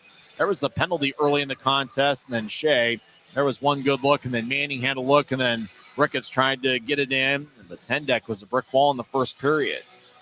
As Utah did have some good looks on the power play, 10-deck made a glove save, and a 10-deck, one of those, and especially with goaltenders that catch with their right, you always think that you can get something glove side on them. And for a guy like Neil Shea, he likes to go stick side on those guys who catch with their left. And so normally he's firing it against a guy like 10-deck towards his glove. Ricketts out in front of the net, look for something as the replays continue. And Grizzlies really did a good job working the puck around, and they pretty much did everything except for score a goal. 6 scoring chances among their 15 shots, but the Allen Americans picked up the game's lone goal, and that was Spencer Asachuk, 10:34 into the first period. Grizzlies, from time to time, from one period to the other, will have a different lineup to start each period, and it looks like here to start the second period, it's going to be the forward line of Maxime Barbashev with Jack Ricketts and Christoph Filion, and a defensive pairing of Christian Felton and Sage Weinstein. If you're talking about defensemen who have really stepped forward, how about Weinstein? He does some great things away from the puck. He's doing a good job winning battles along the boards, and Weinstein's played a smart game. He cut off a long-range pass that would have been a breakaway for Thomas Braun, and Weinstein was able to get a stick in the way, and the 20-year-old is really coming into his own. He's played great hockey over the last 5 games. Utah wins the draw. They skate from left to right as we see it from high atop section 114. Rink-wide feed angle right goes to Barbashev, who collides with Anania. As Barbashev moves to his left, Grizzlies over the offense line. Filion centers it out front to Ricketts, who fires it wide. As Ricketts didn't get all of a one-time attempt. Ricketts towards the right side will bounce one to the high slot, and it's backhanded by Weinstein to the left corner. As Barbashev gets the puck, moves it towards Ricketts, but it was overled from him as it glanced up at his stick and slides to McCauley's stick. McCauley over to Warmoth, who dumps it in. Boy, Warmoth's been pretty impressive in this series. He's a big 6'4 defenseman. As the Grizzlies will race out to neutral ice. Ricketts crosses center. He'll move it to his right. Overled for Timofeyev, who runs it down in the right corner. As Ricketts kind of on a slide, jumps up and hits Decker in the right corner. As the Americans back deep in their own zone, Decker, he gets challenged by Genev. Genev feeds up top to Colby Enns, who's battling with Chrome. As Enns try to get towards Timofeyev, and Chrome gets a stick in the way. Enns at neutral ice will fire it on towards 10-deck. As both goaltenders wear number 32 tonight. Chrome moves out towards Utah ice. Neutral ice, Grizzlies will loft it in. Puck bounces on 2 hops to the ice, and 10-deck gathers it and covers up as we get a whistle with 18:47 left in the second. So it's going to be an offensive zone draw for Utah as the Grizz are looking for the tying goal. Grizzlies had to play catch up a little bit in last night's game. 3 might be the magic number for Utah. They're 6-2 in scoring 3 or more goals this season. The Grizzlies are going to get that first one. Allen won by identical 4-2 scores in each of the first 2 games in this series, both on Wednesday and Friday nights. Allen wins the faceoff. Faceoffs were a dead heap, 11 apiece in the first period. Is it heap or heat? As Genev gets the puck, races towards the right side, is all alone. Second pass, righty shot, swung and missed. As Genev tried to feed it towards Ness, And Ness just trying to maybe get a little bit too much on it and missed the Genev shot. As the fans looked up to the heavens after that one, so did Ness and Genev. But they continue to play hard. Action in the Grizzlies zone as Salem tries to negotiate his way around Braden Watts. Utah in the area. They wanted a penalty. Now we skate in. Salem shot. Now it's blocked away by Tendek. Grizzlies were arguing that Allen should have gotten a penalty when action was at neutral ice. Grizzlies get to Genev, right side. He centers it out in front. And it glanced off an Allen stick puck. Wobbles back to the right point. Run down by Hanson by Gillette, who keeps it in. Genev towards the left corner. Allen takes it away. Asachuk will bounce it off the boards. Puck slides deep into the Grizzlies zone, and icing is on the Americans with 17:46 left in the second. So draw's going to be back towards David Tendek. Felton wearing a bit of the college-style shield in front of his face, as he got in a fight in the first period with Troy Murray last night, and he was spotted the next period. It was kind of more of a cage that he was wearing yesterday, whereas this one looks a little bit more like a shield, as there was a potential penalty at neutral ice. Grizzlies were arguing for a call, but we continue to skate 5-on-5. Referee Chaz Noche, for the most part, has let both teams play in this series. Noche has been the referee for all 3 games in this set. The Americans get pinned along the boards. Grizzlies in the offensive zone. They'll wrap it around the wall. Felton gets the puck. He's an outstanding skater. Played last season on an NHL contract. He was with Abbotsford and Kalamazoo. He was on a contract with the Vancouver Canucks. Puck taps off the glass. It slides deep into the Grizzlies zone. And once again, icing's the call. 17-19's left in the second. I'm not sure the off-ice officials keep track of how many icings there are, but there were quite a few in the first period, and already we're off to a hot start to start the second. Still looking for the first Grizzlies goal. Luke Manning's out there with Neil Shea and Reed Lepster. Lepster in his second season with the Grizzlies. In fact, all 3 of those forwards in their second year with the Grizzlies, although Manning did spend some time with Utah at the end of the 2023-24 season. Utah wins the draw. Felton will bounce to the right corner as it goes towards Lepster. Lepster overskates it. Then he blows a tire falling down, and Anthony Constantini moves it ahead. Grizzlies near the Allen bench. Weinstein in the area as he collides with Blaisdell. The Americans will switch up skaters. Shea overskates it. Felton over the offensive line. Veers off to the right as Christian Felton will bounce it off of Anania, and Anania will globe it towards center ice. Puck bounces, but the Americans are offside as Cron just tried to time it, but he ended up getting in over the offensive line before the puck. And with that, the draw is going to come back into the American zone. Make sure to follow the Grizzlies on Facebook, Instagram, Twitter, now known as X, and TikTok. The Grizzlies are superstars on TikTok. I'm on X at Tyson on Sports. Draws over in the right circle. I had meant to go to the team store before tonight's game. I'm going to have to get there a couple weeks from now, do some Christmas shopping. Off the draw, right side ends, fires towards the net. He got redirected. There were just too many bodies out in front of Tendek. And the Americans, are we going to get icing once again? No, it's waved off. As the Grizzlies whip her back around the boards. Looked like we were on our way to icing. One of the linesmen had raised his right arm. As the Americans back deep in their own zone. He played 3.5 minutes of this second period. Allen leads 1-0. As Cron dumps it in, I got to go to the team store, and I got to get one of those green jerseys that I think's on sale now. It's a beautiful look jersey that the Grizzlies have worn recently, and the Grizzlies will wear it from time to time this season. Fans take up a Let's Go Grizzlies chant as Utah is still in their own zone. Allen challenging them as Caddick holds up a Grizzly behind Wells' net. Wells looks over his left shoulder.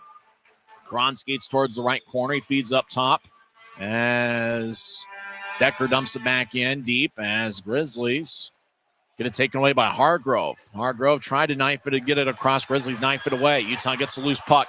Shea towards the right circle. Take a lefty shot. Saved by Tendek. Allen clears it off the near wing boards. Utah still in the offensive zone. Lepster tried to get to Shea, but the puck bounced over Shea's stick and went between his legs behind Allen's net. Hargrove continues his battle with the Grizzly. Now Hargrove gets it. He's the captain of the Americans.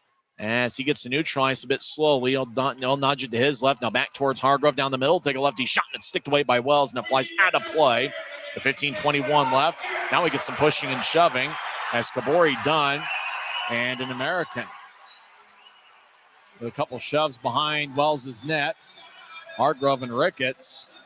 Hargrove has Ricketts by the jersey. So done. and Troy Murray. A little bit of a battle. Frisbee taking some pictures in the stands. As Frisbee's having a good time. He's hanging out in section 103. Haven't had a penalty so far in the second period. Both teams 0 for 1 on the power play. Dron's going to be back in neutral ice. Same teams next Wednesday, Friday, and Saturday over at Credit Union of Texas Event Center. Allen will be at Maverik Center for one more time, and that's going to be a 2-game set in late March 26th and 29th. That's going to be a Thursday-Sunday series. As Allen wins the faceoff, Decker danced around the center ice circle. Now he gets the center ice, and he fires it in. He puts a dent towards Utah's end boards. As Asachuk, he'll feed it up top. Simmons-Fisher fires the righty shot, saved by Wells in the butterfly position.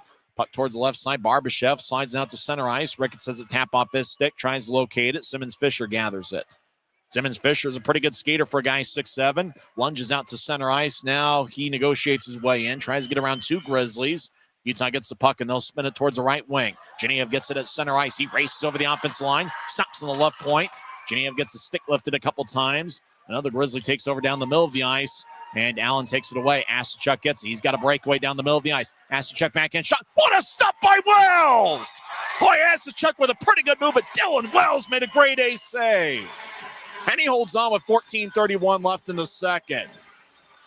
Boy, what a beautiful stop by Dylan Wells, as Asachuk didn't have all the time in the world as he had a Grizzly chasing after him. Asachuk went back in, and then Wells dove towards his left and made a glove save.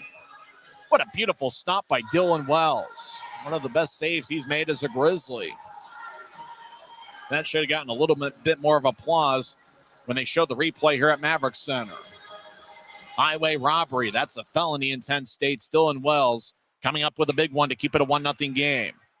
Puck is skied out. A play off the stick. It goes into about row 1 or 2 of section 102.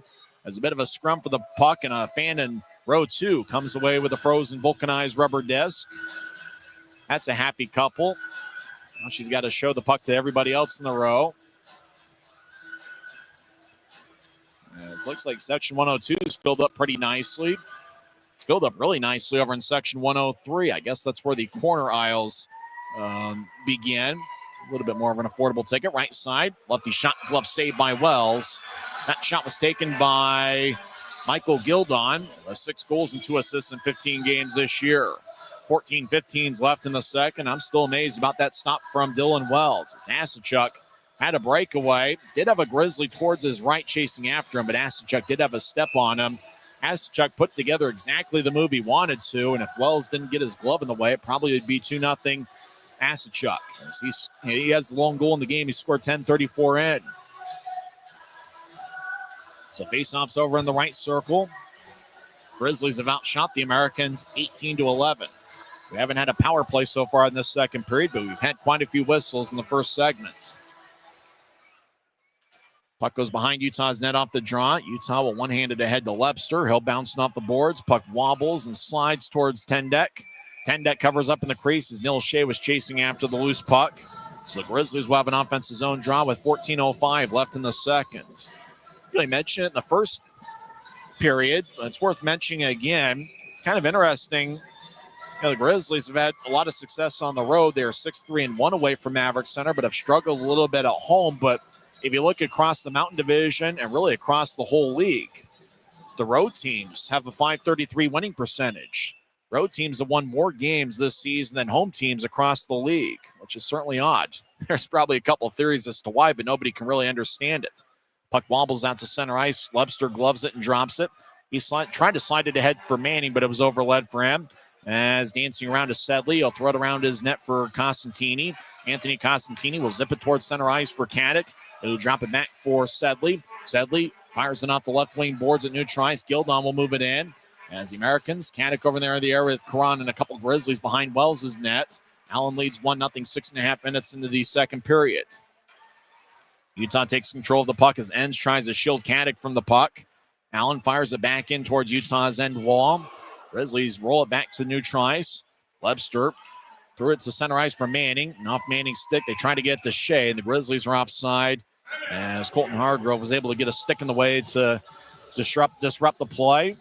13-12 left in the second period. Allen leads 1-0. Dylan Wells with a grade A stop on a Spencer Asachuk breakaway. This is the Utah Grizzlies Hockey Network.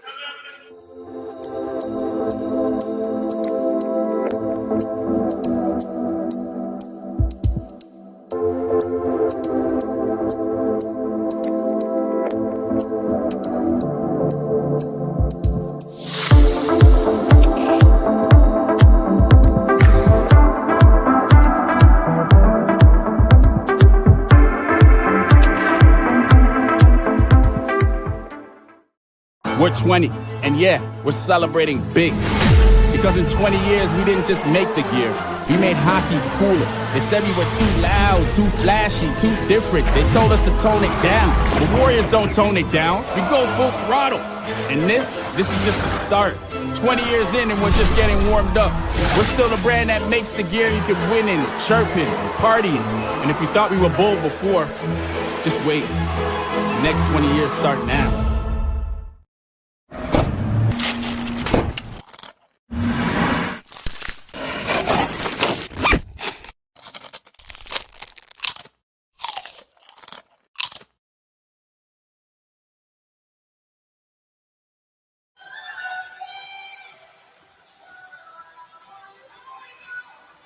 .13 minutes and 12 seconds left in the second period. Utah has outshot Allen 18-11. Draws a new try after the Grizzlies were called for offside. Allen wins the draw. Hank Crone dumps it in. Wells behind his net.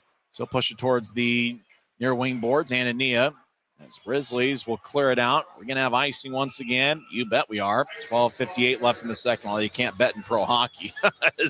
Draw's going to come back towards Dylan Wells. Wells with that great stop on the shot that was taken by Spencer Asachuk. That's got to be a save of the week in the league for sure.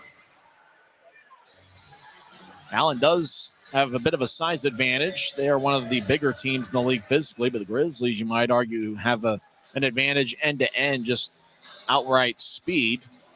Grizzlies, one of the smaller teams in the league. They've had some pretty good moments this season mixed in.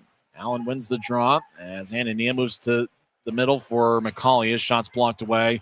Puck slides to center ice off the boards near Allen's bench. Timofeyev over the offensive line.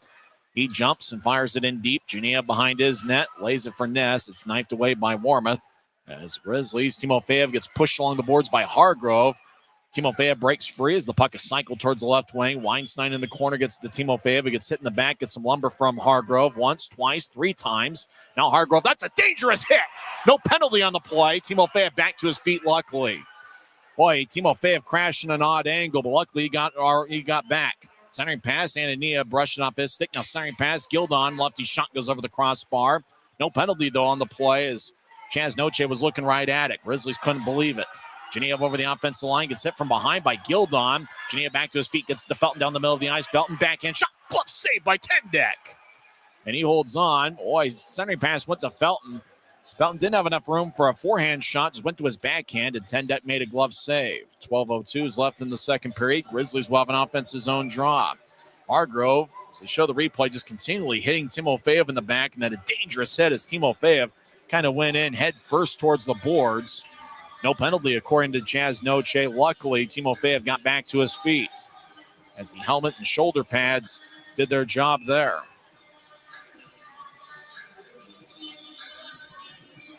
Campagna will take the draw as Frieson's kicked out of the faceoff circle. 1-0 Allen. Utah's outshot the Americans 19-11. Utah wins the faceoff, left point. Shot is blocked away. Shot was taken by Luke Salem as the Americans will sky it out towards center ice. Puck bounces. Blaisdell gets the puck. He gets the stick lifted, keeps control of the puck, and he'll cycle it around the boards towards the right corner. Gildon has a bounce off his knee. Now right side, lefty shot goes wide. That was taken by Morrison, who runs down the loose puck. Skates towards the left point. He'll backhand it across. Fisher zips it across to Decker. Decker left side, look to center it out in front to Gildon. Nobody got a piece of it. Puck wobbles back to center ice. Simmons Fisher fakes a Grizzly out. Gets across center ice, steps over the offensive line. He'll drop it off. Right side centering pass, kicks off of the right pad of Wells. Loose puck run down by Filion. He overskates it. Watts throws it to the middle for Asachuk. Asachuk right side, skates in. He's patient with the puck. He'll feed it up top. Simmons Fisher Across to Sedley, just outside the left circle. Back across to Asachuk, who swung and missed. The Grizzlies, Kabori Dunn gets a stick in the way. Dunn signed with the Grizzlies earlier this week. As the Grizzly holds up an American in the right corner, Utah will globe it deep into the American zone. Actually went to neutral ice. Now the Americans back in their own end. Sedley, rink wide feed angle right. Goes tape to Watts. And Watts will move it around the boards. Asachuk over in the left corner. Kabori Dunn in the area. Dunn gets hit by Caddick. As Dunn gets pinned towards the wall. Grizzlies have a 3-on-2 the other way. Grizzlies cross center ice. Barbashev gets to Ricketts left wing. Now back towards Barbashev. Lefty shot, and that one's blocked away by Tendek as he might have bounced off his right pad. Now back down the middle of the ice. Ends. Toe drag. Shot to score! Saves that puck, DJ McFarland, as Colby Ends gets his first pro goal. And it's now a 1-1 tie.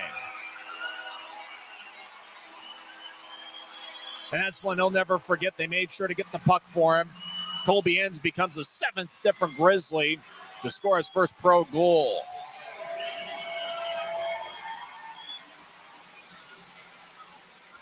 And what a time for it. Ends over in the high slot. Toe drag. The Grizzly was leaping in the air and took away some of the vision from Tendek.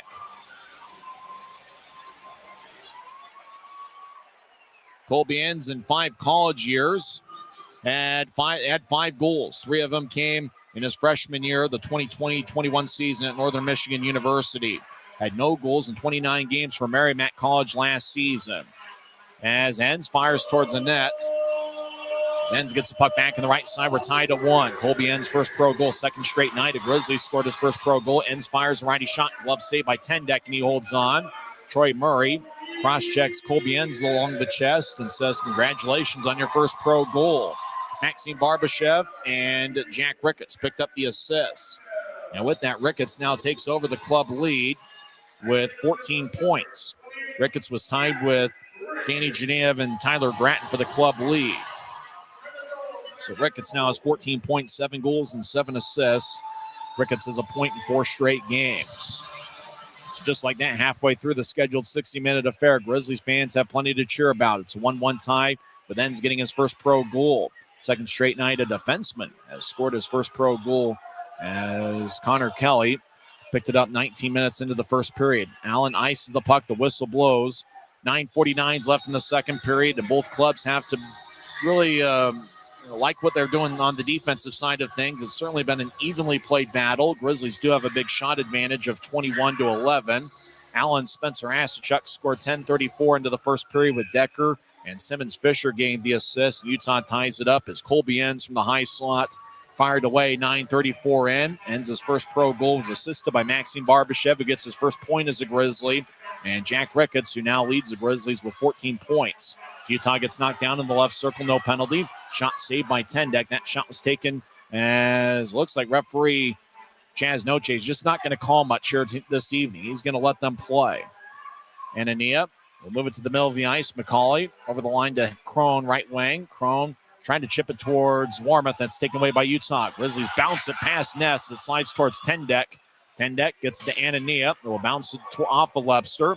Hargrove crosses center ice. Veers off to the right. Now Crone, right side shot. Stick saved by Wells. McCauley left wing in the offensive zone. Gets a stick lifted. He's surrounded by 3 Grizzlies. Utah takes it away. Webster bounces off of Genev's skate as Simmons Fisher. He'll bounce one off the Grizzly. Utah gets it. Griffin Ness, right side. Shot to score! Griffin Ness gets his 4th of the year. He converted on the turnover and rooped it over Tendek. And Utah takes a 2-1 lead. Ness is fired up. He says, let's go, as Utah gets 2 goals in under 2 minutes. Boy, Ness just fired it right over Tendek. And Griffin Ness is fired up.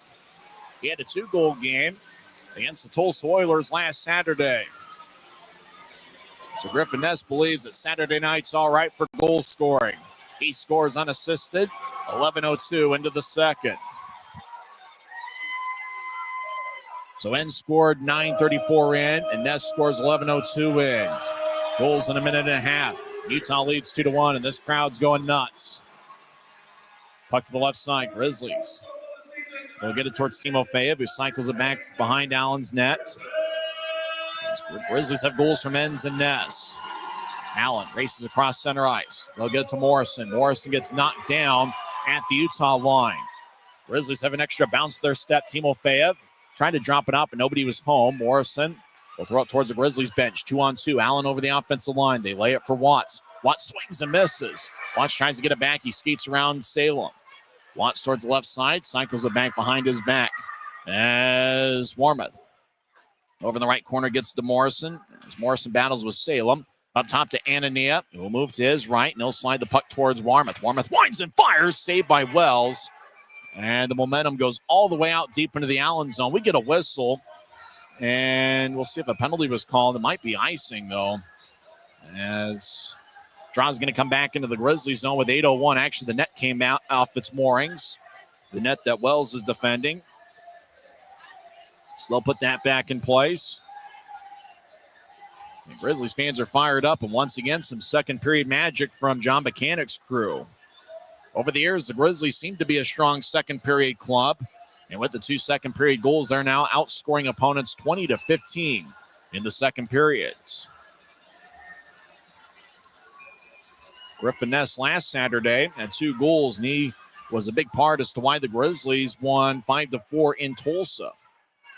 Grizzlies have the puck deep in their own zone, skating from left to right. Utah's got all sorts of momentum, leading 2-1. And as racing across center ice is Timofeyev. He'll skate towards the left circle. Stops on a dime, blows a tire, tries to get back to his feet. Allen cuts him off. Warmoth, the big 6'4 defenseman behind Allen's net, gets to Anania, back to Warmoth. They'll move it back to the Allen line. The Americans get it ahead. Caddick across to Anania. Left wing skates over the offense line. Skates towards the left corner. He gets taken off the puck by a Grizzly as Allen spins it back around the wall. Warmoth right side shot gets redirected and goes just wide. Loose puck towards the left corner. Anania gets there before Campagna.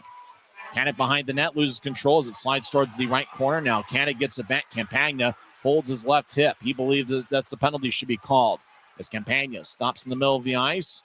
As puck bounces toward Utah. Racing across center ice, Christian Felton. We get a whistle as Campagna, he wants to go after Anania.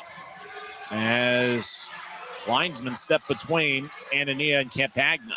As Campagna is holding his left hip, now Campagna flips his stick as if he were Jose Batista in the playoffs about a decade ago for the Blue Jays. It wasn't his stick that he flipped, though. It was the Allen player's stick.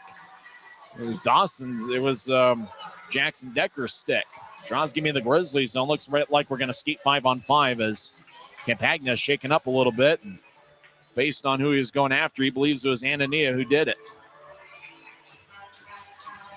So skating 5-on-5. 7:06 left in the second period. We've had some fun here in the second frame. Grizzlies outshot the Americans 15-7 in the first period. And in the second, Utah has outshot Allen 8-6. Grizzlies win the draw. Dunn will tap it off the glass and goes out of play towards row 2 of section 113. And a guy who looks like Barstool Sports' Brandon Walker stands up. Hopefully everybody's okay. And he gives a souvenir to a youngster. I only know Brandon Walker from Barstool because he was at Big Noon Saturday a couple months ago when they were there for Texas Tech and Utah. Utah 2, Allen 1, 7:01 is the time remaining second period. Draws in the left circle of the Grizzlies zone. Dylan Wells so far tonight has saved 12 of 13. Dunn gets the puck after Utah wins the draw. Skates towards the right corner. Dunn cycles it back behind him for Salem. Now back to Dunn, who gets lumbered in the side by Chrome. And now Salem gets it, and he'll race out to neutral ice. He'll slide it to his right. Grizzlies with a hot pass. Goes tape to Phillion, but he gets cut off and divorced from the puck. Dunn battles with Chrome. Chrome gets back checked by Barbashev, who takes it away. Barbashev, a former Rangers draft pick. Second game as a Grizzly. Picked up a point on the Enns goal, 9:34 into the second. Puck deep into the Allen zone. Right side Americans get pinned to the boards. Puck bounces at center ice. Colby Enns falls down as Watts gets the puck. Skates towards the left wing. Centers to Crone. Back towards Watts and sniped away by Utah. Good defensive play by Aiden Hansen-Bukata. He'll race across center ice. AHB gets to the Allen line. And on the back check, Watts took it away. Allen back deep in their own zone. About 6 minutes left in the second period. The Grizzlies have all sorts of momentum leading 2-1. Blaisdell Tape to Asachuk left wing. Asachuk tried to center it. It bounced off AHB's stick. Out to center ice. Loose puck. Sedley moves it head towards Asachuk. He collides with Friesen. And driving ends, Braden Watts along the near wing boards. Wells cuts it off behind his net. He'll drop it for Enns. Enns got to be on cloud 9. Getting his first pro goal. And with the shot that he has, that's going to be the first of many for him. Even though he's more of a defenseman type of player. Left over the line to Shea with momentum. Shea lost control of the puck, slides into the crease. It's gloved and caught by Tendek. He just kind of took it with his stick, flipped it out chest high, and he's able to hold on. 5:27 left in the second period. Timeout on the ice. Colby Enns gets his first pro goal, 9:34 in, and Griffin Ness scored unassisted, 11:02 in. It's Utah 1, Allen nothing. This is the Grizzlies Hockey Network. From commercial to recreational truck accessories, Mountain Land Truck Outfitters has got what you need. Flatbeds, spray and bed liners, lifts and leveling kits, wheels and tires. Mountain Land Truck Outfitters proudly uses a brand you know and trust. And with our experienced, knowledgeable, and friendly staff, your visit here will be informative and enjoyable. Stop into our convenient location in Provo at 265 South 100 West or call 801-225-4637 to get a quote for your fleet or individual truck. Mountain Land. Les Schwab changed the tire game more than 70 years ago. Today, we still believe that you should get more from less. Like exclusive tires we design ourselves means more tires made for the roads that you drive, less compromise. And we include America's best tire warranty in every tire we sell. It's more unbeatable warranty, less charging you extra. And our 60-day satisfaction guarantee means you'll be way more satisfied and way less stressed. For all this and more, you get more from less. We're having some fun on a Saturday night. And for Griffin Ness, Saturday night's all right for goal scoring as he now has 3 goals in the date of Saturday. We could start this segment over again. He had 2 goals last Saturday against the Tulsa Oilers, and he scored unassisted 11:02 in, and that's the difference in the game. Ness now has 4 goals on the season. We're looking to see if that other goal that Ness had, if it was on a Saturday night. Griffin Ness did score a goal on October 31st. That was a Friday. So 3 of his 4 goals this season have come on Saturdays. Allen will tattoo it off the glass and stays in the American zone. Lepster with a shot that misses just wide. As puck towards the left corner. We haven't had a single penalty called in this second period. Referee Chaz Noche is letting him play. Weinstein slot. His shot's blocked. Weinstein due for his first pro goal any day now. As Felton around Allen's net, skates to the left side, stops on a dime, trying to get back to Weinstein. Bounce off an Allen stick. Weinstein gets it back at neutral ice. Grizzlies tag up. Webster will feed it to his left over the offensive line. Stopping in the point is Shea. And Shea fires to Webster. Shot saved by Tendek as Webster gets pushed to the ice in front of the crease. Allen will feed it towards Simmons Fisher. He collides with Shea. Manning over there. Manning trying to get it towards Webster. Bouncing puck. Pinballs around a few sticks. Webster gets it to Shea in the left corner. Shea trying to find a cutting Ness out in front. It's sticked away. As it looks like the Grizzlies have switched up forward lines a little bit. As an Allen player gets checked in front of the Grizzlies bench. Shea whips it around the boards. Shea had been out there with Manning and Webster, but it looks like Manning's not on that particular line, and he's been replaced by a couple different Grizzlies, Ness in particular, in this particular shift. Kanik dumps it in. Salem gets off the boards over to Ness, who just scored unassisted 11:02 in. Ness dumps it in. About 4 minutes left in the second period. As Hargrove gets the puck, Grizzlies have outshot Allen 24-13. Anania, his rink-wide feed's picked off. Genev gets the puck. Skates over the offensive line, veers off to the right. Genev, they'll take a lefty shot that goes over Tendek and crashes off the glass.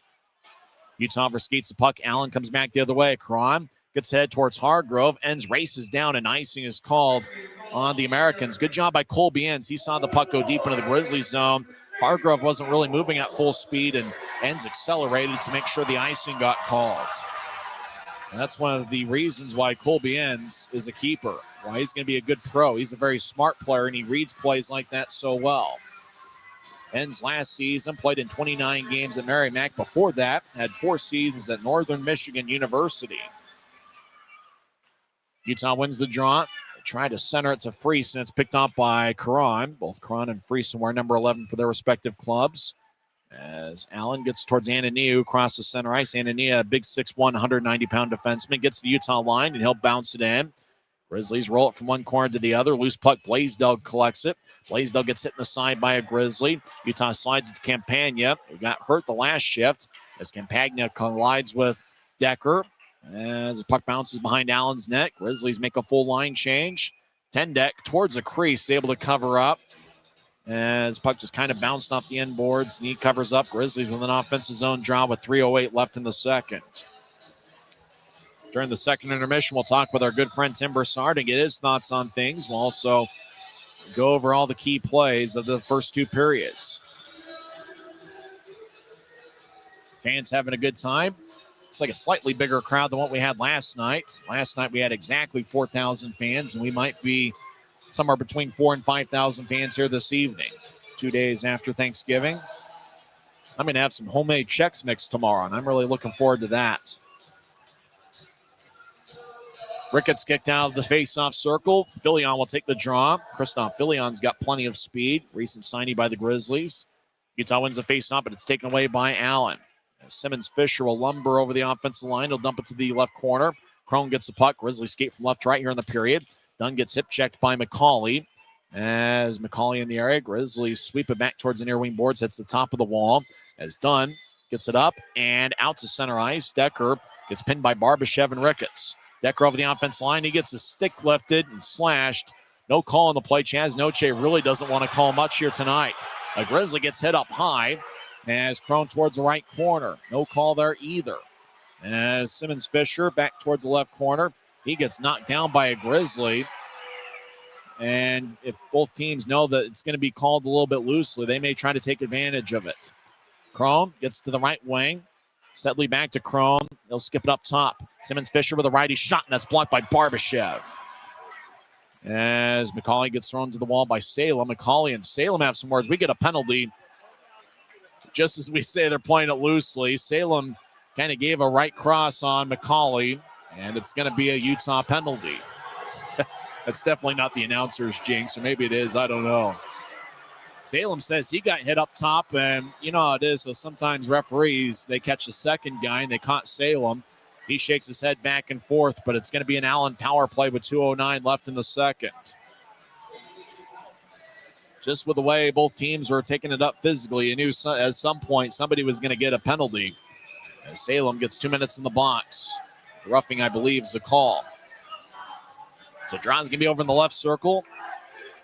Both teams 0 for 1 on the power play. It's Allen's second power play. Americans came into play tonight, 14.3% on the power play. Roughing's the call, 17:51 into the second. Draw one by the Americans. Sedley over towards the left point, dancing around, gets towards Gildon. Now back up top to Sedley, and he'll feed it towards his right. One-timer saved by Wells. Rebound shot and a score, and that's Danny Caddick, who just came over from the AHL's Belleville Senators.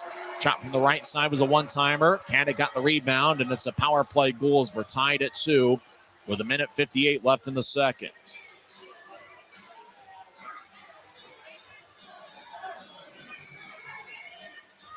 One-timer was a blast, bounced off the Wells. Caddick was out there, so was Enns and a couple other Grizzlies, but Caddick, with good hands, was able to find it and fire it past Wells. So the goal came about 11 seconds into the Allen power play. Manning will take the draw for Utah. He's out there with Shea and Lepster face off at center ice, and we always talk about what happens after a goal gets scored. Allen trying to keep the momentum, and the Grizzlies trying to cut it off with a good shift here with their top forward line. And as puck rolls along the boards, it goes to neutral ice. Enns will slice it back in. As Quinn Mormuth with the puck, he'll skate towards the far corner, drop it behind Allen's net on the wraparound. Shea just kind of mishandled the puck a little bit, couldn't complete the wraparound. Lepster gets held up in the left corner, Manning with the puck. Luke Manning, the Air Force and St. Thomas product, will lay it for Enns. Left side, he'll take a righty shot, and that's sticked away by Tendek. Puck bounces towards the far circle of the Allen zone. Americans will carry it out across center ice. Watch tried to split a double team. Utah took it away. Delayed offside. Grizzlies will tattoo it off the near glass. Ananiev gets over to Asachuk, who tried to sweep it ahead, but it just went to 10 feet ahead of him onto Hanson Bukata's stick. Timofeyev over to Manning, who dumps it in. Grizzlies will switch up skaters. We got about a minute left in the second period. So we're tied at 2. Grizzlies have outscored the Americans 2-1. Shot sticked away by Asachuk. Now the Grizzlies skate in. Genev loses control. Loose puck. Genev gets it back in the right corner. He moves it across. Puck ricochets off the wall. Allen moves it out to center ice. Chrome trying to steer it ahead. It bounced off of Felton. Blaisdell rolls along the boards. Wells behind his net. He has saved 13 of 15. Gets to Weinstein. Over to Griffin Ness. Long-range feeds picked off at center ice by Anthony Cosentini. Across as McCauley gets taken away. Timofeyev over the line, 3-on-3. Timo, slot. I look for the toe drag, and he gets tripped up by Blaisdell. That's unbelievable. We don't want to get on the officiating. We're going to keep skating 5-on-5. Blaisdell, and he just put his stick right there towards the skates of Timofeyev. Genev right side, 6 seconds left in the period. He'll throw it to the left corner. Friesen trying to feed it in front of the net, and puck goes behind the net, and that will do it for 40 minutes. They try to get to Weinstein at the buzzer. And we head to the third period, tied at 2. That's the same scenario we had on Wednesday night. So you win the period, you win the game. Grizzlies outscored the Americans 2-1 in the second period. As the Connolly family having a good time in section 114. They both head to the concession stands, husband and wife. Congratulations to Colby Enns on his first pro goal, as he scored 9:34 in, and then Griffin Ness converted on an Allen turnover, unassisted 11:02 in. Allen tied it up on a power play goal as Danny Caddick got a rebound from a Braden Watts shot, and that was 18:02 into the second period. Salem talking with Chaz Noche, and there was a blatant trip with about 20 seconds left in the period that Noche was looking right at, and he just said, let's play on. So it was kind of puzzling, and that's why Salem is having a conversation with Chaz Noche, and it looks like Gildon's just there to kind of listen to make sure things are evened up in the conversation. As they're just kind of lingering at center ice. Now they will both cease and desist. Both clubs will head to the locker room. And we got a good one here at Maverik Center. We're tied at 2 after 40 minutes of play. We'll come back and talk about what's happened here so far. We're tied at 2, and this has been a ton of fun. This is the Utah Grizzlies Hockey Network. Tonight's game is brought to you by the ECHL, celebrating its 38th season of affordable family entertainment. The ECHL would like to thank everyone in attendance for your support of ECHL hockey. The ECHL would also like to recognize the following league sponsors: AMI Graphics, exclusive signage provider; Athletic Knit, official jersey supplier; Baron Rings, official championship ring supplier; BFL Canada Insurance and Sutton Special Risk, sponsors of the 2026 ECHL Hall of Fame induction ceremony; Dash, official mobile auction platform; The Fairley Group, official commercial insurance provider; Flow Sports, exclusive streaming provider; Hotel Planner, official hotel reservations partner; Howie's Hockey Tape, exclusive hockey tape and lace provider; In Glasgow, exclusive puck provider; Prolific One, exclusive secondary ticketing partner; and Warrior, exclusive on-ice equipment provider and title sponsor of the 2026 ECHL All-Star Classic. Catch all of the ECHL action live in high definition by logging on to flowhockey.tv. Every new day is a chance to be kinder to your body and your mind. U of U Health is here to help you build strength and confidence every day. Let us help you be a better you. U of U Health, official health partner for the Utah Jazz, Utah Hockey Club, Utes Athletics, and the Utah Grizzlies.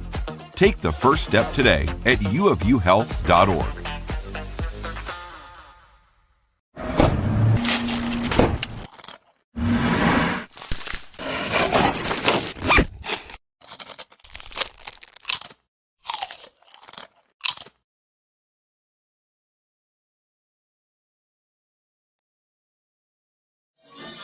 Welcome back to Maverik Center as we're tied at 2 after 2 periods.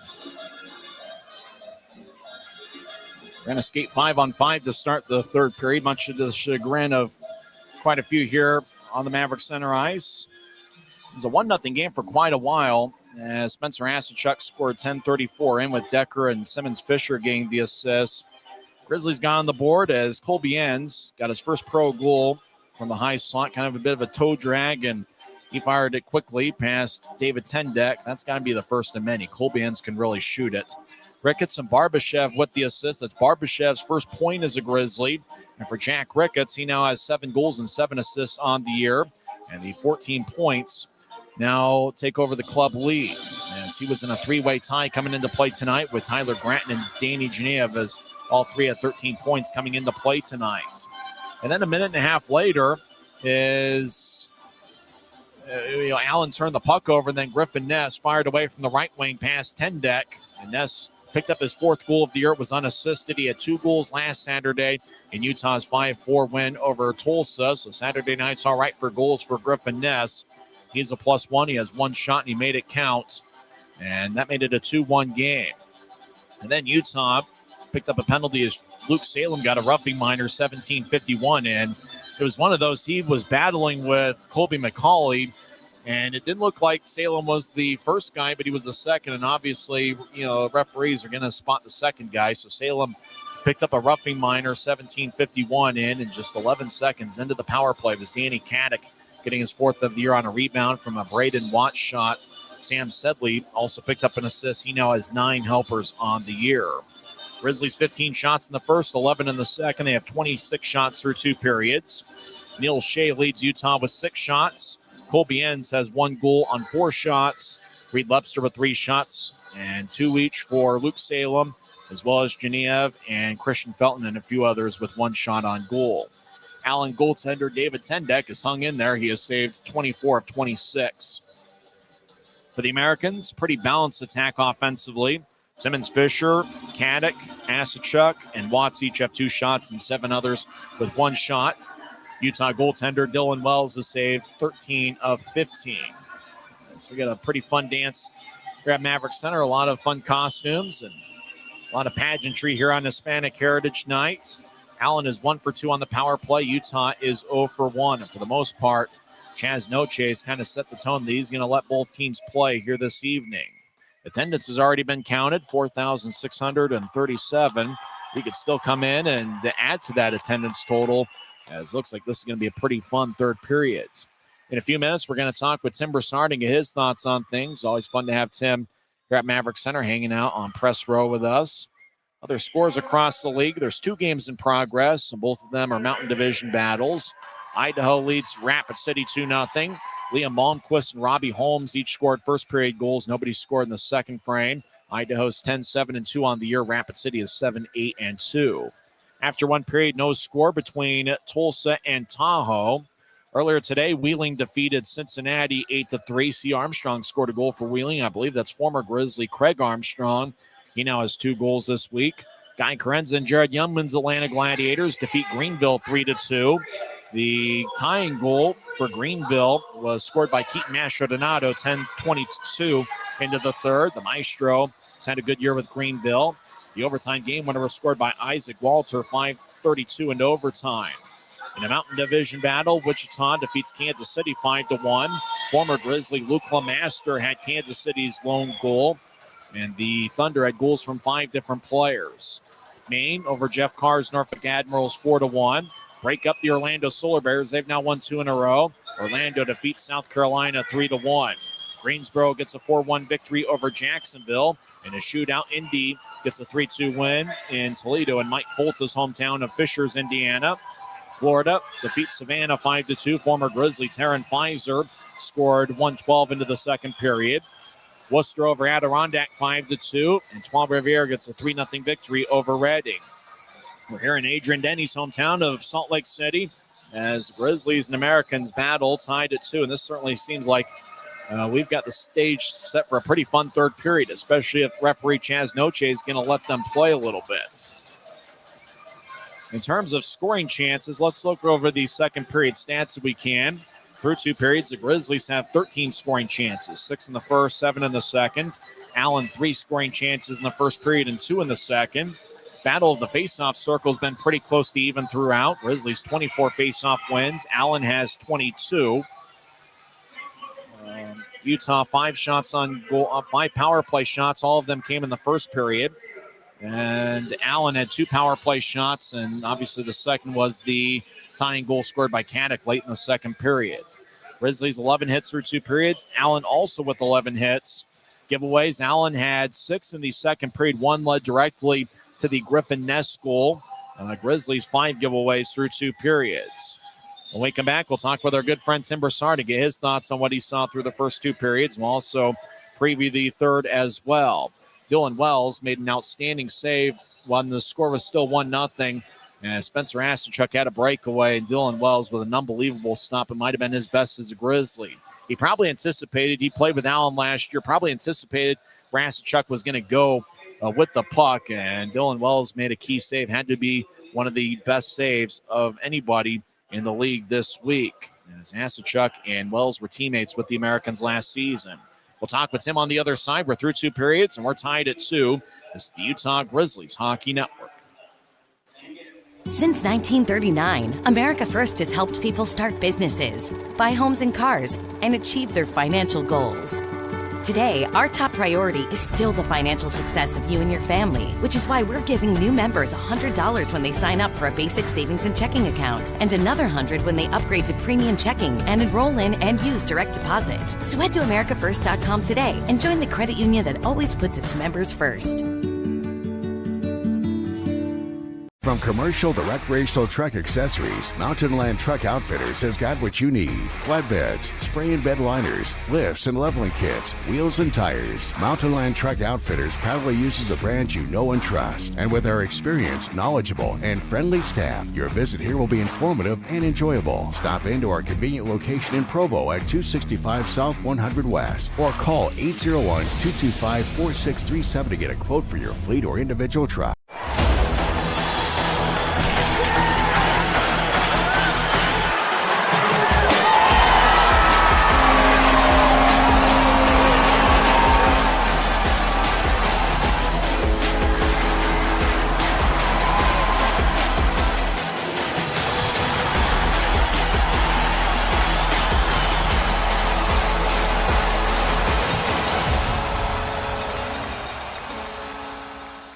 Les Schwab changed the tire game more than 70 years ago.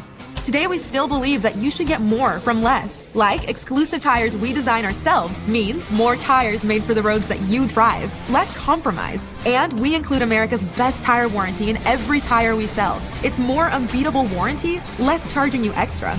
And our 60-day satisfaction guarantee means you'll be way more satisfied and way less stressed. For all this and more, you get more from less. Now we're in business on a Saturday night. I'm Tyson Whiting, hanging out with our good friend Tim Broussard. And Tim, being a goaltender yourself when the score was 1-0, that Dylan Wells save on Spencer Asachuk. They were teammates last year, and I wonder if that sort of experience, knowing the sort of moves that Asachuk would like, that maybe Wells was able to anticipate it. Oh, you make mental markers on players and their tendencies, and you watch them, and you're watching the body language.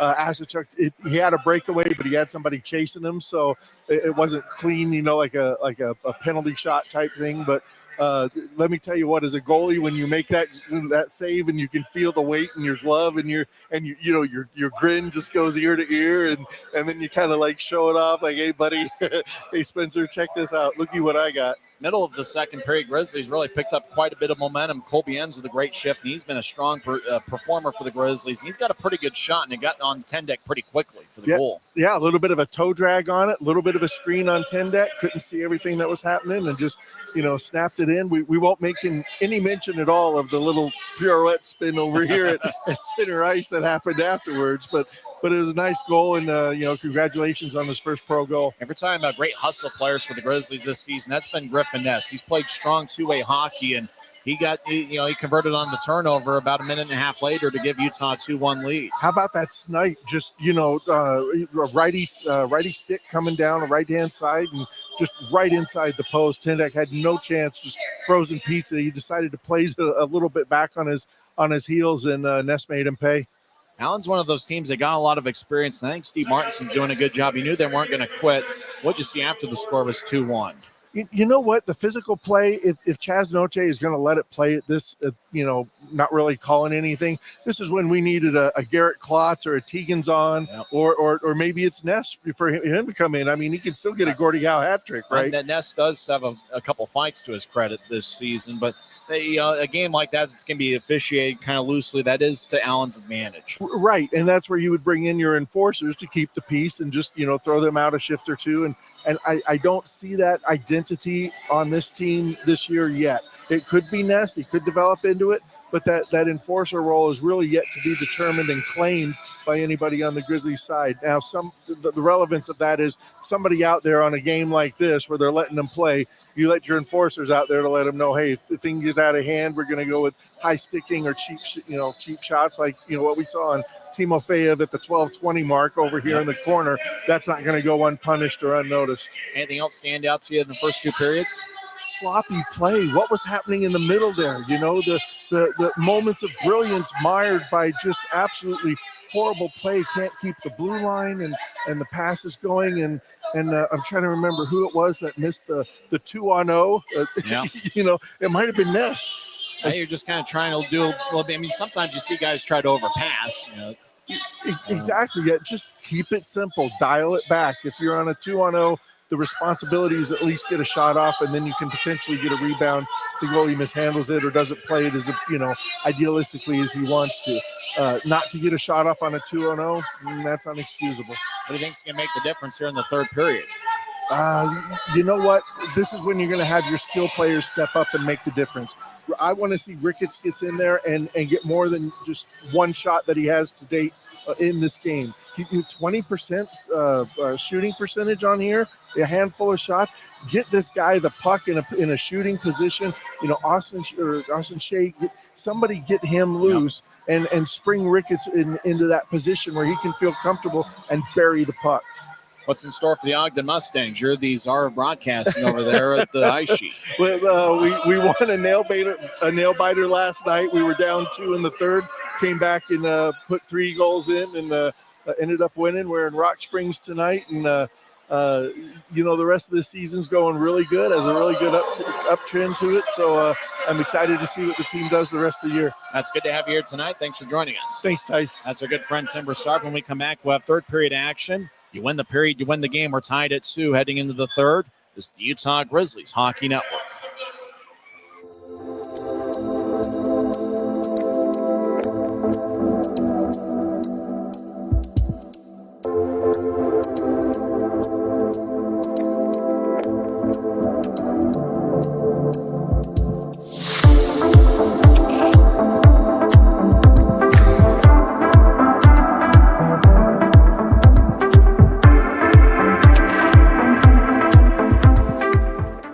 We're 20, and yeah, we're celebrating big. Because in 20 years, we didn't just make the gear. We made hockey cooler. They said we were too loud, too flashy, too different. They told us to tone it down. The Warriors don't tone it down. We go full throttle. And this is just the start. 20 years in and we're just getting warmed up. We're still the brand that makes the gear you can win in, chirping, and partying. And if you thought we were bold before, just wait. The next 20 years start now.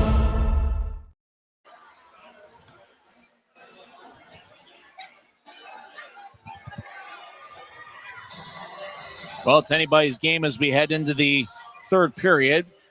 Real action will be in about 2 minutes from now. Simba Cam is going on here at Maverik Center.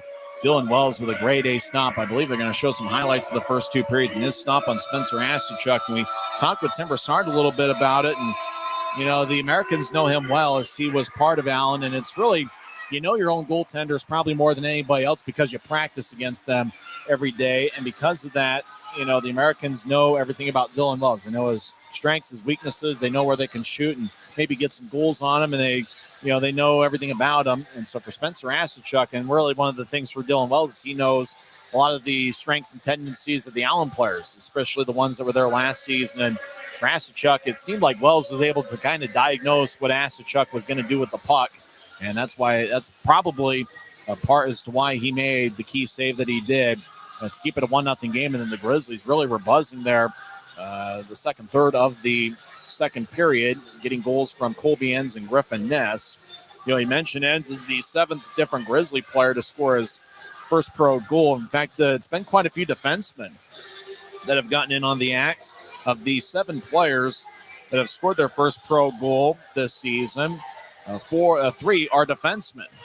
Christian Felton in Game 3 of the regular season, October 19th against the Atlanta Gladiators, and then Connor Kelly last night. Unfortunately, Kelly later on last night, at the end of the second period, picked up a lower body injury, and he's going to be out a while. Not sure about the timetables. There's the Griffin Nest School if you're watching on Flow Sports. We'll skate 5-on-5 to start the third period. Utah will start out with the forward line of Christoph Filion with Jack Ricketts and Maxime Barbashev, and a defensive pairing of Sage Weinstein and Christian Felton. Grizzlies have outshot the Americans 26-15. Grizzlies win the faceoff battle 24-22. Grizzlies will skate right to left as we see it from high top section 114. Allen from left to right. Utah wins the draw. Filion gets around Watts. Win the period, win the game. It was the same scenario we had on Wednesday. Allen outscored Utah 2-0 in the third period on Wednesday. Grizzlies looking to salvage the third game of the set. Both of the first 2 games are 4-2 Allen wins, both Wednesday and Friday night. As Anania skates around his own net with some speed, he'll move it ahead about 5 feet to his right. Puck behind Watts. Ricochets off the boards. Weinstein falls down on the fresh sheet of ice, and he ricochets himself off the boards. We get a whistle and penalty. And with that fresh sheet, tripping's going to be the call, and it looks like it's going to be a Utah power play as Braden Watts will go to the box. 28 seconds into the third period, Utah gets their second power play of the game. And part of that might have been the fresh sheet of ice. If it were a little bit later on in the period, it's possible, even if Watts got a piece of Weinstein, if he would have been able to stay on his feet. Utah had 5 shots in their first period power play. We'll see if they can find a goal here to tie it up. Weinstein did get a piece, Watts did get a piece of Weinstein on the left knee. Manning will take the face off. He's out there with Shea, Lebster, Ricketts, and Aiden Hansen-Buchanan. That's a party of 5. Watch out for Shea. He seems to be a finisher on Utah's power plays. Ricketts and Lebster are pretty good distributors, or they can score goals. There's a lot of good options. Aiden Hansen-Buchanan's got 5 power play assists this season. As Ricketts will take the draw. Manning's kicked out of the circle. We're going to hear this entire song by the time we get done with this thing. Now they've switched songs as everybody is anxious for Tyler Keston to drop the puck. Draw one by Utah. Aiden Hansen-Buchanan still looking for his first pro goal. That could come any game now. It's over to Shea, who backhands. Didn't get much on it. Hansen-Buchanan left side, lefty shot. It's blocked by Blaisdell. Shea's along the left wing boards, gets up top to Hansen-Buchanan. Across, Lebster skates towards the right circle, trying to chip it out in front. It's sticked away by Anania, who slices it up but not out. Now Anania gets it back. He'll bounce off the backside of his teammate. Now Anania throws it behind his net, and Costantini will helicopter it off the glass, and it goes all the way deep into the Grizzlies zone. Hansen-Buchanan gets the puck. 30 seconds into Utah's second power play of the game. He'll drop it for Ricketts, who gets around one skater. It's knifed away, and a good defensive play by Gildon. Lebster back. He'll skate behind Wells' net. Lebster will nudge it back towards Hansen-Buchanan. As Grizzlies power play yet to get on track here tonight. As Lebster races across center ice, he'll bounce one to the left. Puck towards the left corner. 2-on-2 scrum. And puck bounced off a Grizzlies stick, and it goes out to center ice. Hansen-Buchanan will race and get the idle puck deep in the Grizzlies zone. As the Americans will filter some skaters on and off the ice. Grizzlies towards the end of a shift as well. Hansen-Buchanan will wait for Ricketts, who whips to his right. Grizzlies cross center ice. Lebster drives it in. Puck ricochets off the boards. Shea battles with Costantini, both guys number 22. Puck is cleared out once again. So power play. A tough time getting into the offensive zone. As dancing around is Christian Felton. Grizzlies fit in a full line change. Felton, a good skater. Gets back checked by Cron. Felton crosses center ice with ease. Cron on the back check pokes it away. Grizzlies overskate it. Cron near the Grizzlies bench will bounce it in like a basketball. As Grizzlies have it with Danny Eugenia behind his net. He'll nudge it ahead. 10 seconds left in the power play. Timofeyev crosses center ice. Veers off the offensive line. Left side. Righty shot. Glove saved by Tendek. Boy, quick-looking wrist shot for Timofeyev. And Tendek had to react quickly to make a save about shoulder high. 4 seconds left in Utah's power play. Faceoff's going to be in the left circle as the Grizzlies put out a 5-man unit to prepare for life after the power play. Neither Allen's 1 for 2 on the power play. Grizzlies are going to be 0 for 2 unless they find something right off the draw. Grayson's out there with John Gillette and J.C. Campagna. Defensive pairing of Luke Salem and Kabori Dunn. Allen wins the draw, and they'll throw it all the way towards Wells, who cuts it off in the crease, keeps the play alive. Watts is out of the box as Wells slams a stick on the ice. Rink-wide feed angle left towards Freese, and we get a whistle, and it looks like we got another penalty. Elbowing's going to be the call. Who's it on? Let's see. It might be an Allen penalty. Grizzlies will go back on the power play. 2 minutes for elbowing. And going to the box is Andre Anania. He did his best Karl Malone impersonation on Isaiah Thomas. Luckily, there was no blood in this case. So the Grizzlies back on the power play with 17:25 left in the third. Grizzlies get back-to-back power plays. Well, Utah had a tough time getting things rolling on that last power play. But Anania gets the elbowing minor, 2:35 in. Grizzlies with 1 shot here so far in the third period. Allen's yet to fire away on Wells. Anania, 2 minutes for elbowing. Same old situation. That's basically what we got. Back-to-back power plays. Manning up top to Hanson Buchanan after the Grizzlies won the face-off. Over towards Webster. Pedals towards the right corner. Now he slides up top to Hanson Buchanan. Over to Shea. Back to AHB. Lefty shot. Saved by Tendek. Rebound goes towards the right wing. Webster gets to Ricketts' right side. Ricketts lefty shot. And that one's blocked away by Costantini. Ricketts looked like he played it with a high stick, but we play on. Up top to AHB. Over to Shea left wing. Shea fans on getting back to Ricketts. It's floated by Allen. Stays in. Buchanan over to the right side. Webster with a righty shot that goes high. Webster keeps it on the left point. Shea back to AHB. He fires lefty shot. Save. Rebound is cleared towards the right corner. Ricketts up top to AHB. Over to Shea left circle. He looked to center it. It's sticked away by Braden Watts. Puck towards the right corner. Manning up top. Just about halfway through Utah's power play. Their third of the game. Manning floats to Shea, who gloves it and drops in the left circle. Up top, AHB shot. Saved by Tendek. And he holds on. Grizzlies had some net front traffic, but Tendek made the stop. Boy, David Tendek's played a solid game, saving 28 of 30.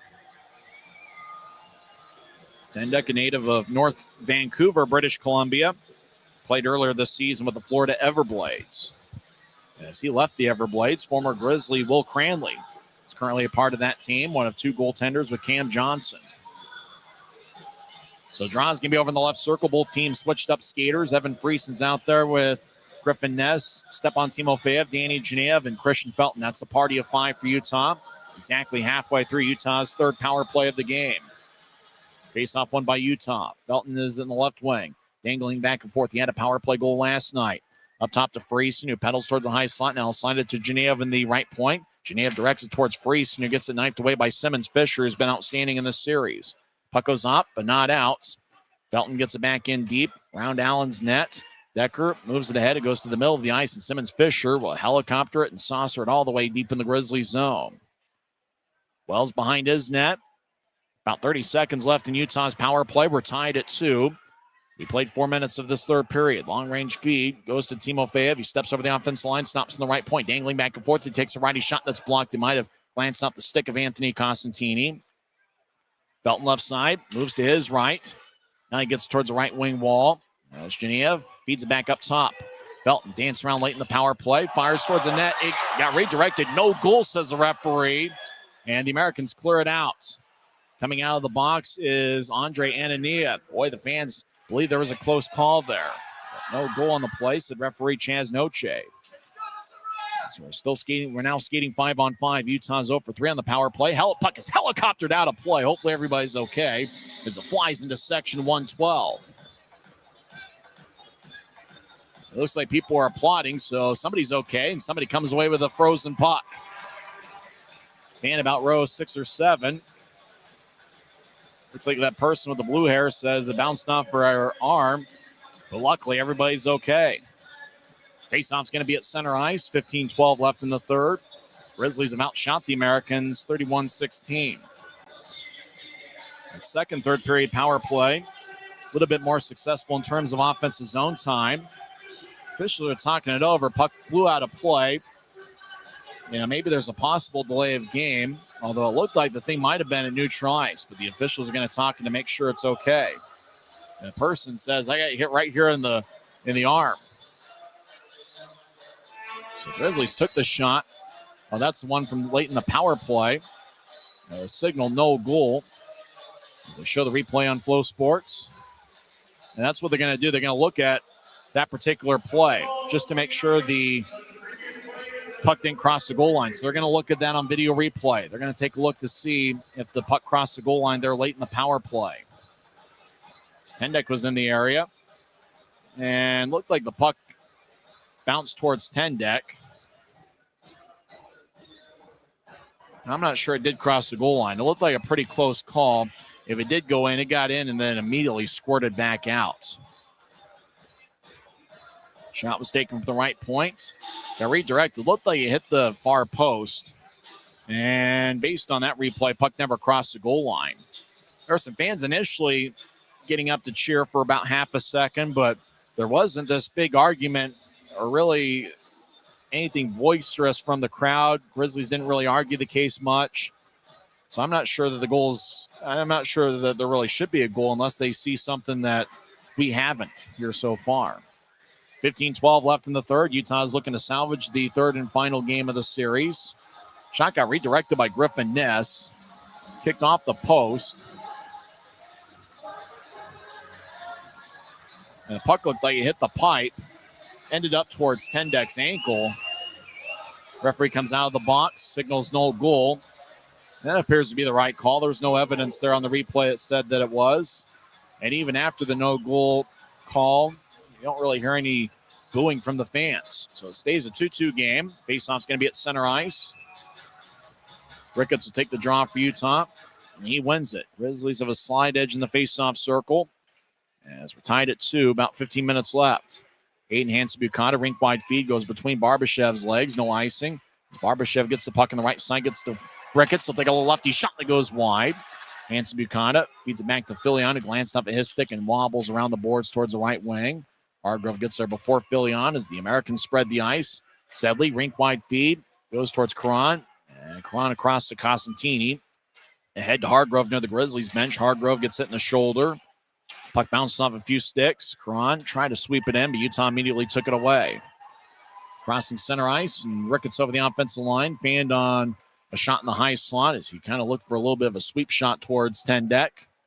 Campagna holds his ground on Costantini. Costantini gives Campagna some lumber on his hip.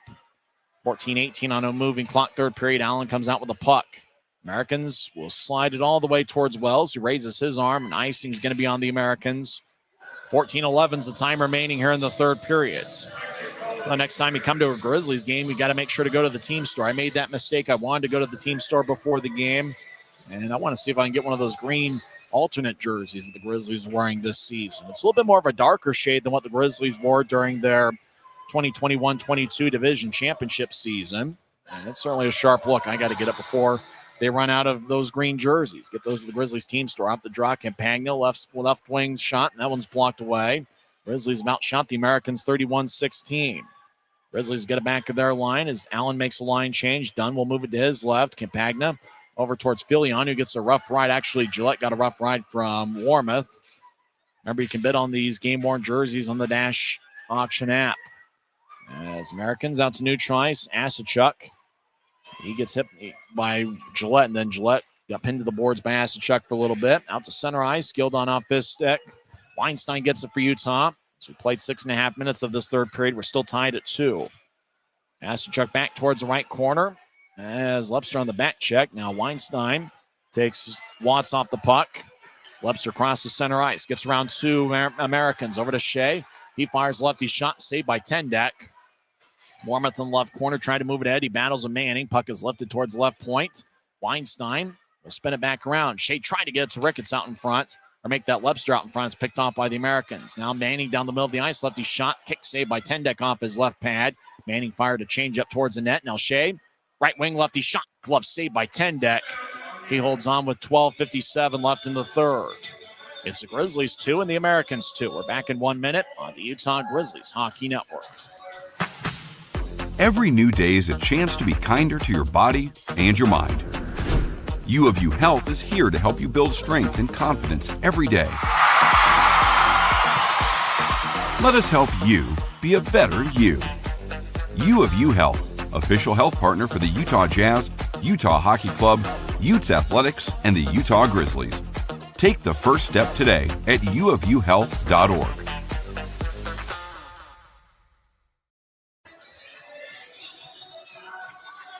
Les Schwab changed the tire game more than 70 years ago. Today, we still believe that you should get more from less. Like exclusive tires we design ourselves means more tires made for the roads that you drive, less compromise. And we include America's best tire warranty in every tire we sell. It's more unbeatable warranty, less charging you extra. And our 60-day satisfaction guarantee means you'll be way more satisfied and way less stressed. For all this and more, you get more from less. We're having a good time here at Maverik Center. We're tied at 2 in what's been a very entertaining game. Draws in the Allen zone, right circle. You have that feeling that the next team that scores wins. That's what we had on Wednesday night. It was a 2-2 tie halfway through the third period, but it was late in the third when Allen's Braden Watts scored. And then Allen added an empty netter towards the end. Right side, backhand shot by Blaisdell, saved by Wells. As Wells crouched down in the butterfly and makes the stop. 12:46 left in the third. Draw's going to be in the Grizzlies zone. Grizzlies NHL affiliate, the Colorado Avalanche, picked up a big victory, 7-2 over the red-hot Montreal Canadiens. Avalanche have a long streak of a standing point. I think it's now at 16 games. Last year, the Allen Americans were affiliated with the Utah Mammoth, and this year they're affiliated with the Senators. I don't think Ottawa's in action tonight. They played yesterday. Final score from St. Louis, the Blues defeat the Mammoth 1-0. Dylan Holloway scored the lone goal of the game, 18-10 into the second. As a draw over in the right circle is won by Utah. They race out to neutralize. Griffin Ness will stride out to center ice. He's got 3 goals in the last 2 Saturdays. Ness dumps it towards the left corner, spinning around Simmons Fisher to avoid a check. Now out in front of the net, it's taken by Danny Kadek, who had the game-tying goal on a power play late in the second period. Kadek just reassigned to the Americans from the AHL's Belleville Senators. Genev left side, he fires lefty shot that goes wide. And now from the right side, Grizzlies fired around the boards. Allen gets the puck. Danny Kadek out to neutralize, so move it across. Americans skate over the offensive line. Blaisdell with a lefty shot, and that's sticked away by Hanson Bukada. Kadek belts Ness. Both guys get back to their feet, and it was just Ness that fell down. Grizzlies make a line change around the play as Allen has it deep in their own zone. As Simmons Fisher will guide it ahead about 10 feet. Puck back to the middle of the ice for Costantini, who outlets it to center ice for Kadek, who backhands it in deep. Behind the net, Wells spins it back around. Grizzlies spin around as Barbashev got around McCauley. Both guys wear number 92. Ricketts over the offensive line. Backhands it across. Behind Allen's net, the Americans come up with it. Boy, both clubs are certainly much improved defensively from one year to the next. As Filion gets the puck, throws it to the left wing, lefty shot, saved by Tendek. Boy, that was a quick shot by Ricketts. No, Tendek was able to come up with a stop. In fact, Tendek looks like he's taking a couple deep breaths. That was a tough one. Boy, Ricketts kind of has that look of, he doesn't know what else he could have done there. That one was a rocket from Ricketts, and somehow Tendek kept it a tie game. That one had so much velocity, Tendek just jumped. He just kind of fell quickly towards the butterfly and was able to somehow make the stop. We're still tied at 2. Both goaltenders have made some key saves. Wells made an outstanding grade A save on an Asachuk breakaway when the score was 1-0. But we're tied at 2. Grizzlies had the puck right side, and a lefty shot's blocked by Sedley. Grizzlies, Kabori Dunn dancing around, wearing number 44. He's number 28 for the Grizzlies last year. First game in his second stint. Allen with the puck. They cross center ice. Karan will bounce it into the right corner. Karan gets around Salem. Dunn rolls it back around as the puck hippity-hops on the ice. Grizzlies slide it across. Utah races out to neutralize. Filion gets the center ice, and he dumps it in as he collided with Sedley at center ice near 2 officials. Both teams will switch up skaters. 10:52 on a moving clock. We're still tied at 2. Grizzlies have outshot the Americans 35-17. Allen floats it in. It goes deep into the Grizzlies zone. No icing. Utah has it behind their net. Kabori Dunn will backhand it ahead. Right wing, Campagna crosses center ice, and he'll nudge it in. As puck goes towards the left corner. Puck got some air under it. Wormuth in the area battles with Campagna. The Grizzly goes down to the near goal line. Up top to Weinstein, who crowds the bouncing puck as he kept it in the offensive zone. Weinstein gets it in deep as Grizzlies get it back towards Campagna. Right side look to center it. Just too many Allen sticks in the way. Campagna gets it back. Fires to the right point. Righty shot saved by Tendek. And he holds on with 10-15 left in the third. That shot was taken by Christian Felton. Kind of a low liner. Tendek was able to stop it and hold on. Well, the Grizzlies have had some pretty good looks on David Tendek. And it looks like the former Arizona Coyote draft pick has got his A game. So in a situation like this, I imagine the Grizzlies are going to try to get some traffic out in front. It might take a redirection of some sort because Tendek's not allowing many rebounds. Last year, he mostly played in the EIHL with the Manchester Storm. Did Tendek, and he had a 10-10 record with a .919 save percentage. Allen wins the draw. They will slice it out to center ice. It goes past Caddick and Hanson Buchanan. Got redirected by one of their sticks. Wells drops it behind his net for Colby Enns. He scored his first pro goal, 9:34 into the second period. That was Utah's first goal. They got a goal a minute and a half later from Griffin Ness. Then Allen tied it up late in the second period with a Caddick power play goal and a rebound from a Watt shot. Over to the left corner, halfway through the third period, and a 2-on-2 scrum. And now it's turned into a 3-on-3 scrum as Blaisdell and Hanson Buchanan look nearby. As Manning tries to break free, puck slides from one corner to the other. As Utah gets taken away, Allen will bounce it to center ice. Grizzlies tag up in neutral ice. Webster trying to skate back in. He gets cut off by Chrome. Puck slides towards Utah territory, neutral ice. Crossing the center red, and the offensive Blues, Hanson Buchanan, left wing. He fires lefty shot, but didn't get much on it. It's the Americans with the puck deep in their own zone. Fisher feeds it out to center ice. And Decker dumps it into the right corner. Grizzlies back behind their net. Cron gives a good back check on a Grizzly. Utah will move it to the left wing. As Webster will tattoo it off the boards, and he'll come off the ice. Decker with the puck. He falls down with Genev in the area. As Allen back deep in their own zone. There's now less than 9 minutes left in regulation, tied at 2. Genev skates towards the right corner. Surveys. He gets up top to Dunn, who moves it up top. Salem fires lefty shot. It's blocked by Karan's stick. Allen will bounce it off the referee, Chaz Noche. Now Timofeyev left side shot, kick saved by Tendek off his left pad. Dunn moves it towards Ness. Ness over in the right corner, sweeps it back. Genev looked to start to Timofeyev. Timo just couldn't reach it. Allen will race out to center ice, 1-on-3. They dumped on, bouncing it in. Gildon hit a Grizzly in the back. Timofeyev left wing righty shot goes wide. As the Americans moving out towards center ice, puck's picked off by Felton. He'll guide it towards his left. Genev gets these steps over the line onside. He'll take a lefty shot, and that's blocked away by Decker. As Grizzlies towards the right wing, they're in the offensive zone, dancing around. As Ricketts one hands behind the net. Timofeyev tries to find a cutter out in front. And that one's blocked away as Felton got in deep, and just an Allen player took his time and space away. Ricketts bounced it to the right corner. Felton gliding nearby, and he gets up to the left goal line. Grizzlies dance around. Timofeyev. He feeds it towards Ricketts' left wing. Shot saved by Tendek as it bounced off his chest. Puck lifts off the top of the glass, stays in play. Up top to Weinstein. Left side will take a lefty shot, and that's blocked away. Ricketts fires towards the net. It's blocked by Costantini. And Allen kind of mercifully ices the puck. That was a long shift by the Americans, and they're going to have to stay out there with 7:30 left in the third.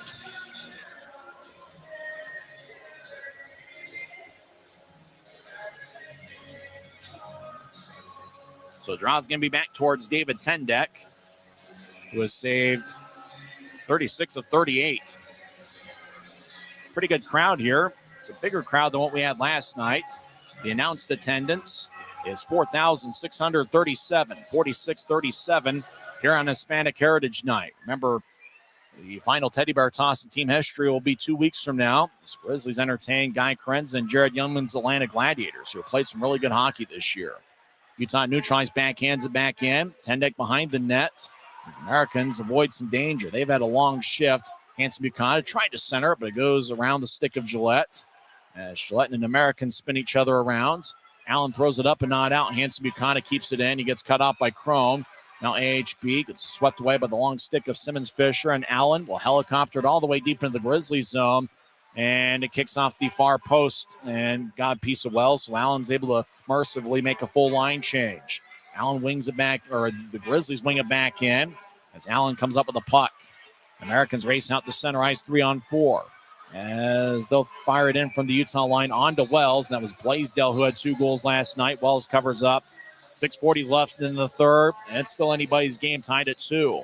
But the Grizzlies have been the aggressors. They've had a ton of offensive zone time over the last 4 minutes.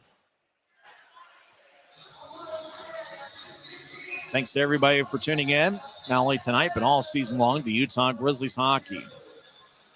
Caddick will take the draw against Luke Manning. Manning crouches down low. Second full season as a Grizzly. Obviously, he was with Utah in the final month of the 2023-24 season. His first pro game was the Military Night Miracle. As Allen gets it in deep, backhand shot saved by Wells. Rebound goes to Utah. Manning gets his way out to center ice, pushes it to Shea. Both guys have A's on their sweater. Shea dumps it in. Lepster in the area. He collides with Simmons Fisher. Shea behind the net, gets double teamed. Costantini. Simmons Fisher gets hit in the back by Lepster. Puck towards the left corner. Allen gets it. They tried to sweep it up, but Caddick swung and missed on it. And now Shea continues his battle. Lepster got hit up high. And we don't want to get on the officiating too much, but you got to be kidding me. Americans over the offensive line. Morrison back around the net. Puck goes towards the left wing. Like I said, we do not want to get on the officiating. We don't want to be that tying the broadcast, but holy moly. Morrison over to the high slot. As Lepster towards the left corner. Back up top. Americans have it. Anania, he fires lefty shot that goes wide, and Americans leaning on Wells. Puck back in deep. Caddick over there with Salem. Salem gets dragged down by Caddick as the Americans over to the right corner. Utah takes it away. Salem will slide it all the way, and it goes into the crease and cut off by Tendek. So the Grizzlies will make a full line change. Allen will switch up as well. Ormuth skies one on to Wells, who gloves it and drops it. 5:15 left in the third. Like we said, we don't want to be the kind of broadcast who gets on the officiating, but it's been interesting. Felton over around Allen's net. Gets it. I tried to feed it out in front. Allen took it away. Boy, the Americans have been much improved defensively this season. Puck towards center ice. Now goes into the Grizzlies zone. Timofeyev dances around, the former Norfolk Admiral and Greenville Swamp Rabbit. Over to center ice. Is trying to shovel it in is Anthony Costantini. He just wobbled it about 30 feet in front of him. Grizzlies with the puck. Weinstein gets towards Felton. Felton at the Utah blue line. Gets it ahead. Genev races towards the right circle. Dangling back and forth. Lefty shot saved by Tendek as the puck bounces back towards the right circle. Grizzlies skate from right to left here in the period. Allen will race out to neutral ice as Watts gets it taken away. Colby Enns looks around his left and his right, and he'll feed it ahead towards the Utah line. Grizzlies get it tapped back towards Enns. Colby Enns with good speed and long strides will get out to center ice, across the center red line, and he'll wobble it in. As the puck steered off the stick, it goes out of play off the protective netting. 4:13 left in the third. We're tied at 2. We'll find out how this ends on the other side. It's the Utah Grizzlies Hockey Network. Tonight's game is brought to you by the ECHL, celebrating its 38th season of affordable family entertainment. The ECHL would like to thank everyone in attendance for your support of ECHL hockey. The ECHL would also like to recognize the following league sponsors: AMI Graphics, exclusive signage provider; Athletic Knit, official jersey supplier; Baron Rings, official championship ring supplier; BFL Canada Insurance and Sutton Special Risk, sponsors of the 2026 ECHL Hall of Fame induction ceremony; Dash, official mobile auction platform; The Fairley Group, official commercial insurance provider; Flow Sports, exclusive streaming provider; Hotel Planner, official hotel reservations partner; Howie's Hockey Tape, exclusive hockey tape and lace provider; In Glasgow, exclusive puck provider; Prolific One, exclusive secondary ticketing partner; and Warrior, exclusive on-ice equipment provider and title sponsor of the 2026 ECHL All-Star Classic. Catch all of the ECHL action live in high definition by logging on to flowhockey.tv. Well, we've had ourselves an entertaining game here at Maverik Center. We're tied at 2 with 4 minutes and 13 seconds left in regulation. Utah has outshot Allen 40-20. As the Americans win the draw, they're in their own zone, skating from left to right. Feels like the next school wins, that kind of scenario. Allen crosses center ice. Decker over the offensive line, skates towards the left side, fires towards the net, and it goes high. Wells leapt in the air to try to cut it off with his shoulder. Enns has the puck in the far corner deep in his own zone. He gets it around to Hanson Bukata. AHB will slither it to his right. Grizzlies cross center ice and steer it to the middle of the ice for Ricketts. Ricketts backhand shot, glove saved by Tendek. And he holds on. Boy, win or lose, Tendek has been impressive. He has now saved 39 of 41. He's displayed a quick glove, and he's got just about everything. Not too many second chances by the Grizzlies tonight. So it's going to be an offensive zone draw for Utah, and really to score against a guy like Tendek, you're going to have to get some action out in front. Some of the goals the Grizzlies have scored this weekend, you think about the ends, second period goal, and then obviously Ness off an Allen turnover. That's going to be how the Grizzlies are going to have to score. I think to the first period last night, it was Costantini in net, but it was a Barbashev screen that led to the Kelly goal. Allen gets the puck at neutral ice. Karan skates around 3 Grizzlies, veers off to the left. Karan skates in. Good poke check by Kabori Dunn. He's been strong in his Grizzlies debut tonight. Luke Salem gets to Shea in the left wing. Shea will bounce to the center ice. Manning gets it. He'll skate down the middle of the ice. A good skater. High slot lefty shot, glove saved by Tendek. And what that accomplishes, Utah gets an offensive zone draw with 3:21 left in the third. Puck possession certainly been important for both teams, and we had mentioned just how improved both clubs are defensively. Both coaches, Steve Martinson for Allen and John Mechanic for the Grizzlies, and obviously the assistants Ryan Anderson and Jack Skilly have been focusing quite a bit on the defensive side of things. And standing next to Steve Martinson on the Allen bench is one of the best that's ever done it in this league, Matt Register. Face-offs over in the right circle. By high drama here at Maverik Center, tied at 2. Each face-off, each shift's going to be critical because it could mean the difference in the game. Morrison will move it out. It's going to be icing on the Americans. Whistle blows with 3 minutes and 11 seconds left in regulation. So Grizzlies will have another offensive zone draw. Utah's looking to salvage the third game of the series as Allen won 4-2 on both Wednesday and Friday nights. These same teams will meet 3 times at Credit Union of Texas Event Center. Steve Martinson is hoping that physically he can kind of wear down the Grizzlies from game to game. That's what he said on the Allen Americans blog, one of the best blogs in the league. One of the only blogs I know in the league that covers teams in the 4-letter league. As Allen wins the draw, both teams will spread the ice. About 3 minutes left in regulation. Allen out to center ice. Utah takes it away. Genev, Fandom moving ahead. He gets it back. He skates down the middle of the ice. He'll move it to his left. Felton dangling back and forth over towards Timofeyev. Back to Felton to glance up at his stick. Allen pokes it towards the near wing boards. Ness rolls along the wall. Genev has a glance off his stick. Allen with the puck. Costantini will tap it off the boards. Allen moves it out to center ice where Timofeyev will sky it. Stays in play. Ricocheting off the boards. Left wing in the Allen zone. As Sedley with the good hands was able to collect it. He'll backhand it ahead. And it's going to be icing on the Americans. Whistle blows. 2:29 left in the third. So face-off once again is going to come back towards David Tendek, and the 3 officials are going to make sure the right players are on the ice for Allen, and nobody snuck off.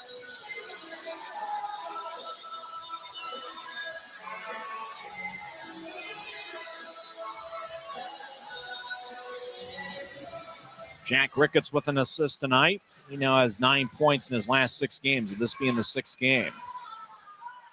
And as drawn towards the left circle, Allen gets the puck. They'll tap it off the boards. Hanson Buchanan keeps it in. He's trying to get towards Filion and went past him towards the corner. Sedley from one corner to the other. Crone gets the puck, and he'll float it into the Grizzly zone. Foot race towards the near side. Hanson Buchanan got there before Watts. Grizzlies from neutral ice. Filion fires it in. Anania rolls along the wall as Utah has a glance off Anania's stick. As Americans back towards the far corner. Less than 2 minutes left in regulation. Puck is skied into the Grizzly zone. And once again, the Americans are called for icing with 1:51 left in the third. So Grizzlies have been the aggressor, and they've had the puck in the offensive zone for quite a bit here, but nobody has scored in the third period. There on Flow Sports is Steve Martinson, back for his second stint as an Americans head coach, former NHL player.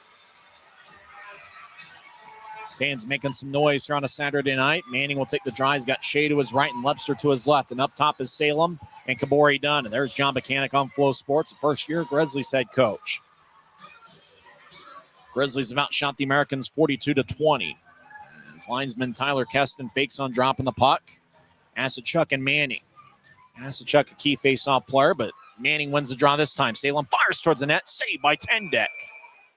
And he covers up as he got in the butterfly. Quick shot by Salem, who tried to get it low on 10 deck to either hopefully go 5-hole or maybe see if he can bounce it off the 10 deck's pads and get a rebound out in front. So Grizzlies are up to 43 shots, and that means 41 saves for David Tendek. Manning takes the face-off, crouches down low. Spencer Asachuk will take it for Allen. And this time it's won by Utah. Webster fires towards the net and misses wide. Second straight face-off win for Manning against Asachuk. Right side, lefty shots blocked away. That was taken by Shea, I believe. Now Webster towards the left wing. Backs out to Shea in the left corner. Shea trying to get it to Manning. It glanced off an American towards Shea.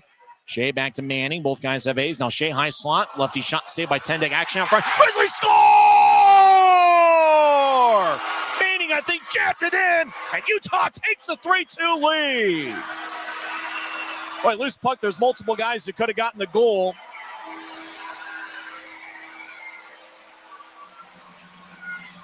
This crowd's going nuts at Maverik Center. I believe it's Reed Webster. He skates to the bench first. That's exactly the type of goal Utah was going to have to get. The Americans argue the case, but I'm not sure there's really much of an argument. Grizzlies had some bodies out in front. Shea took the shot, bounced out in front. There was Manning out in front as he was skating in, but it's Reed Webster getting his team leading 9th of the year. Boy, Webster scored some big goals so far this year. Manning and Shea get the assists, and Reed Webster gives Utah a 3-2 lead. He scored 18:36 in.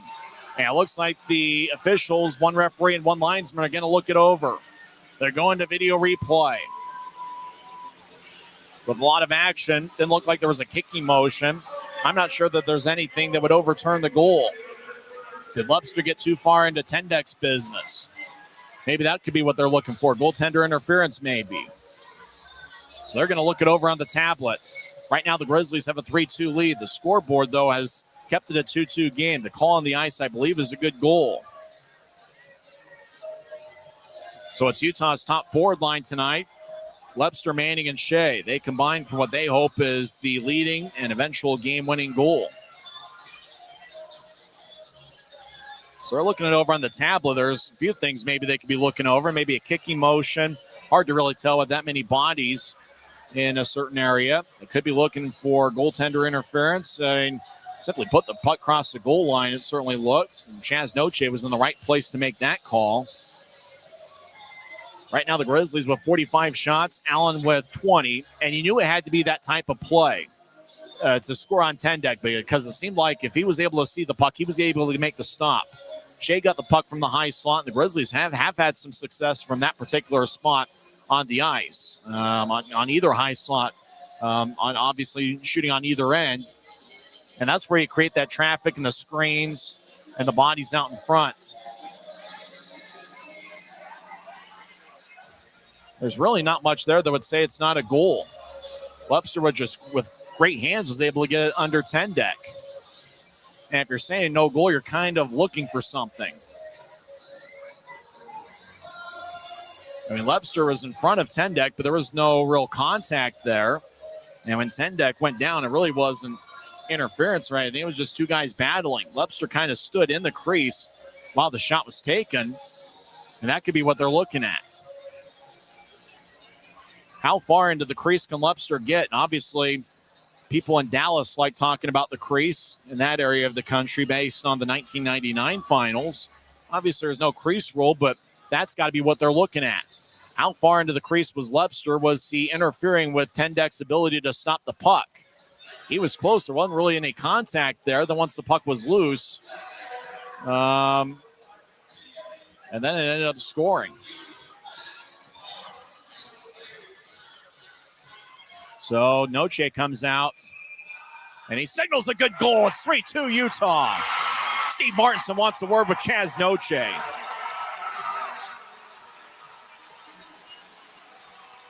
In Levy we trust, says the Maverik Center crowd. And Martinson, maybe not angry as much as he just wants an explanation as to why the goal stood. Martinson points to the video board saying that he saw something else. So now it's 3-2 Utah with 1:24 left in regulation. So Utah's looking for their second home win of the year. Maybe Lepster getting the goal, 18:36, and Manning was nearby with, Manning got one of the assists along with Neil Shea. So looks like we'll play on. Martinson can't believe it. Can the Grizzlies hold on for the victory? Reed Lepster with his team leading 9th of the year. Grizzlies fans here are hoping he's the hero. Allen wins the draw. And once they enter the offensive zone, it's possible that Tendek's going to come off for the extra attacker. Tendek stays out there. Grizzlies ice it, but it's waved off. What an effort by Reed Lepster to cut off the icing. Actually make that Jack Ricketts. Ricketts and Lepster kind of look similar, even though one shoots with the right and one with the left. Minute 5 left. Puck is sliced out the center ice, ricocheted by Ricketts. And at center ice, Ricketts gets the puck, backhanded in. As the Americans will probably try to slow it down. Grizzlies make a full line change. When Allen gets into offensive territory, then Tendek's probably going to come off. Americans, they'll dump it in. Wells behind his net, cuts it off. Tendek's gone to the bench. Allen's net's empty. Smoke him if you got him. Utah's up 3-2. The Grizzly gets bounced to the boards in the right corner. 37 seconds left. Asachuk at center ice. Lepster took it away from him and fires it off to Utah's end boards. A Grizzly goes down, no call. Allen behind the net, chipping out in front. Cron with a lefty shot, saved by Wells. Grizzlies bouncing off the right corner. Utah will clear it out to center ice. 20 seconds left. Allen ricochets it off the right wing boards. Ananias sweeps it in. Around the wall it goes. Crone has a tap off his stick. Grizzlies try to clear it out and fanned on it. Sedley, 9 seconds left across to Anania. Back up top, Sedley. One-timer, he swings and misses. Grizzlies fire towards the empty net, and they miss. 2 seconds left, and skating and icing is going to be called, and the horn sounds. They might put some time back on. And it looks like the referee says we'll put some time back on the clock. There's not going to be much time, though. At most, there's probably a second. Tyler Kesson says this game's not over yet. Some fans might be trying to sneak out and try to beat traffic. This game's not over yet, we believe. They have put a little bit of time on the clock. And by a little bit, there can't be more than a second left here on the Maverik Center clock.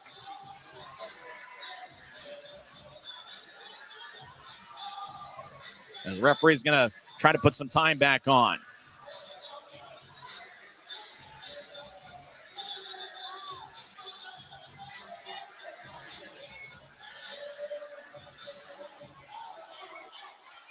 Utah 3, Allen 2. Now they've got 9 seconds on the clock. There might be 9/10 of a second. It looks like timeout's going to be called on. That's going to be an Allen timeout. There's really nothing Allen could do except for the guy taking the face off, just kind of shooting towards the net. That's the only thing they can really do with this little bit of time. Webster scored 18:36, and with Manning and Shea getting the assists. 9/10 of a second are left. And with that, Allen has a wing and a prayer. Otherwise, it'll be a Grizzlies victory. Boy, this crowd here at Maverik Center has seen a fun one. Both goaltenders performed well. It was a physical game. It didn't get out of hand at any point, even though referee Chaz Noche really let them play. And the Grizzlies just kind of buckled down, played well defensively. They had a ton of offensive zone time. And you knew it was going to have to be a shot that was fired into traffic for Tendek. And that was going to be the way Utah was going to have to win it. And Shea took the shot, and then Lepster got the rebound. He got pretty close to Tendek, but not enough contact for goaltender interference. 9/10 of a second left in regulation. Asachuk's is going to have to sweep one towards the net, or maybe immediately get it back to Sedley. Sedley fires towards the net. Glove saved by Wells at the buzzer. Grizzlies win! Grizzlies win! Grizzlies won 3-2, and there is no doubt about it. As Dylan Wells saved the day, stopping 20 of 22. Reed Lepster scored the game winner on a rebound from a Neil Shea shot, and the Grizzlies buckled down when they needed to the most. Utah outshot Allen 45-23. And they come up with a winning month of November as they went 5-4-1, picking up standings points in 6 out of 10 games in November. Both teams will be in Allen for a 3-game set next week at Credit Union of Texas Event Center. But the Grizzlies salute this great crowd that showed up here on a Saturday night. Boy, what an effort by John Buchanan's crew as he's going to stand in front of the bench and high-five everybody as the Grizzlies get the 2 standings points. Utah's back to a 500 record of 8-8-2. It's their second win here at Maverik Center this season. Risby waves the flag, and Steve Martinson's just standing on the Allen bench. He is stewing, and he might want to have a parting word for referee Chaz Noche. As everybody on the Allen side has gone to the locker room, but Martinson continues to stare down referee Chaz Noche as Martinson believes he's been robbed. And now Martinson will walk towards the locker room. Well, a lot of candidates for the 3 stars. Grizzlies had a pretty strong moment in the middle portion of the second period. Colby Enns scored his first pro goal, and that was 9:34 into the second. Ricketts and Barbashev with the assist, and then Griffin Ness scored unassisted, 11:02 in. Allen kept battling. It looks like they're going to be a pretty strong team on both sides of the ice. As we mentioned earlier, both clubs have really improved on the defensive side of things.